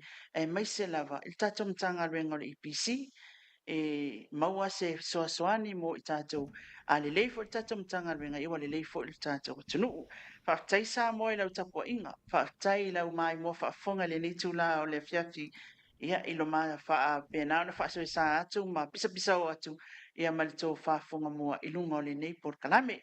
Ai Fofogamua ia o whai atua le tala na tātou tau puleo la tai au pe maua sa tātou so ta inga ia male ofisili pulenga o le EPC ia po o le chairman o le fono whaatonu o le EPC ia po te fono o le fono whaatonu o le EPC na ia mawhaio na maua se au ngatonu o le mata o kolo o tātou o lo atu ngalo i neilu tātou atunu ia matatou iai fo ile langona fo ile le whaale malie i nisi o taimi. Ai mo nei taimi whaaftai te le lava mo le tātou por kalame mani mai mo mai le radio Samoa tātou pa anga te tasi uma whaaftai fo i lau tau tua matawela i lau tau Fofogamua o le vai maunga manuia tele o whaiva whaawau le nei tū lao le fiafi o lilo mai ava maina mai Samoa mo le nei por kalame tāua tau whaasoifua. Soifua ma ia manuia le fionga ia lilo mai ava mai na vai le sui o le tātou wana leo e peore e mai moma e whaafungatu i Samoa i le nifo i vaenga o le fiafi tois fultasi minute o le tāle o le tūla e wha. Talofa Samoa, o Ateshna Ryan, o le Licensed Immigration Advisor mo le Auckland South Immigration Consultants. E visosoani mo so se tu ai ngā visa e malanga mai e New Zealand po Australia. Telefoni mai nei loa i le o valu o tasi o no valu wha fitulua. Po le olua tasi o no valu fitulua tolu o. Sunga o whenga whakao elo kawa le fōu maunga Max Ila. Se inga uka amilo i au kilangi. Mo koe fwoi mai lawa i o Tara i le Tire World and Auto Limited. Lea ima o aiso skoi ngā meg ma pa uka avar. A o le mea piko sidi. E ngā le lua lima ka alalwa i aso le kokongi. Le Tire World and Auto Limited e te moa i ta avale ma pa utau ngofie ia New Zealand antoa. Mo fo i se ti mag wheels mo so se tu ai ngā ta avale ma le telo isi au unanga. Warren Up Fitness i le na o le se fulu tala pia i wha i lo i eina e wha afafonga le Radio Samoa i nei wha abitoa. Talia wins quotes, cue cards, maisi. Walau lole Tire World and Auto Limited i le lua fitu tasi tolu o mo pa uta avale. Po le lua fitu wha tolu lua o mo le fale inisinia. Beta Drive Doctors i le taulanga wha tau i mangele, wha pēr manrua. Mo le vainga o sosingase pe amana o mia. E wha tino e fo i matupui pui o le whana witi. O tupui pui le COVID is flu iwa, mo i la tau is flu tausanga malunga atu. Wha pēr matupui pui o le flu. Wala au telefoni, lua lima fitu, valu lima, iwa valu. Mo so wanoe wha tino ai nei au nanga. O fisa fo mai i mangele i taftafane o le McDonald. Manrewa e taftafane o le falitusi po le Public Library. Peter Drive Doctors Clinics. Hey, hey! Oh!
Lewa fia joy valu miru John talo le July fa fi langa ngolo fa tasi melu tala ya lungia pira pela dan tola city kasi o kilani sifeuina tangtua upenga ia le mantuanga yang tu ya lungia ya e fa amalu lu to lungia ono le santa su e polana me peso o le pawa sa mo van tala van tul de vango la Aoauli malo le fio le faiva malo le tawa tai lau talenga. Ia fa malo volte tu atunu se manu por sta uftinga fol Fofogamua fa malo foi on saila o ofisa fa aftai mo leva no fa auro le o mawale so tanga fa ia no fa ilo fa la lo fol tulang o le tu mo le udang al sindikai nei foi tulangi ia musela foi ia se tapa ia tu ele nga fa lo ia sa mo lo tapo mai ia ile nga fa lo la volte lo si te mi se tu ta tu fa sa longo no le telo le pisi mo tu ngo ia e whaftai le tua o Samoa le neiva yaso i le pui ngā le tua lo to soi fumo le ola. Ia, tai mai ai le ola au mātua soi fumo mātua e no fale, tono whawhai ngā renga mo tono ta vale. Ia o whia lava le mea lo mo, mali tātu whasa launga le so, ia o au na mawai malima e o nātu le atunu, ia o lungia le nei lungo le tātou ala leo, whailo atu tau tua mo le o langa sirikal ni fo. Ia so whaftai se manu mo le mātua wanoa, le ngā whaloalo. Ma lo le ona sai se le mele te le lenga i lau vitalenga e se le lua mawhana ma yopu. Ia moni a Fofogamua. Ia, pangwale mea leu te tau masalo i pena tuanto yopu ana fualau ia oio malangai. Ia ua umanka umalkai me inguai.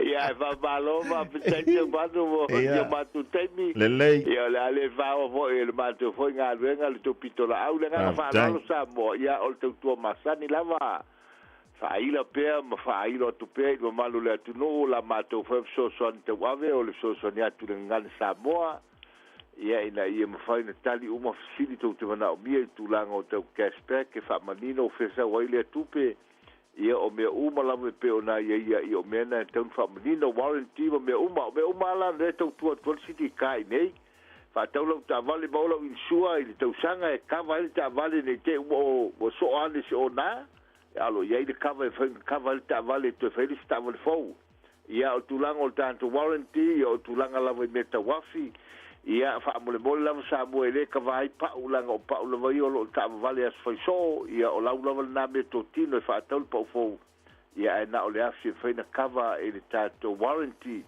tulanga o ta vale tono tato lo toa ia mo toa tele a mano no i ta vale a wote vi e wote muse vi mai se for video lo mo tato for wheelie Toyota Hilux o Toyota Ford Ranger lo ia mo se for tato Nissan ia Nissan Nevada lo ia foi tato fausanga le luafe luas fulu anga ia tu le luafe subiva va suvalu te sanga lo ia tato for wheelie ma tato RAV4 tele tato foto la ite lo fa ia filinga ia mo na ia kapo ia mo foi na ngali tu ata wa mata inga lo tele mana no ia tato ta valaiti tau o fia foi tau ia tau amata so lu ainga le vai tau ia whaingofia finance, talia laisene, social laisene a wal papole.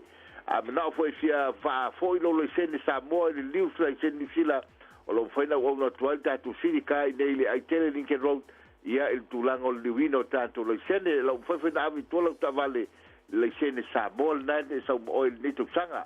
Ia o nisi na fa lau lomo fa ilonga amal fa manatu atu le atunu ia o tulanga umala me pe ona iai ia tulanga o tato paperworks ia mana o mia lo fisili mai pe ele mal mlama i infanta talango ngan Samoa so sonia tu nei fa manino umana i vai ngata ia afta ia tu se mando lo matu mo le ia so ona tu al tato numero tato telefoni o le o tasi o valu fitu lo fitu te bawa ia tu mo la unanga ugia so se temi lava te vala au mai ai tu e foi tu tali so sonia tu mo lo nga e fa ia tu Samoa nei vai ngole fiafi nu te leina la fa so so to nei vai aso so i fua mai mulio la o to o no ngia fa aftai Tang lungia ia maruia foi la singo to toy e miselanga yan to le fai ngol riva ya so lungia pira pela dan to le city cast for au ye manuele I manava ile oiva lua tasilima valuiva lua fitu por over selau lua fitu fitu tolo fitu valu over selau lua fitu fitu tolo fitu valu sa ililo yesu sa manuele manava de malo el de viafi 24 hours a day, 7 days a week. Radio Samoa streaming live on www.radiosamoa.co.nz.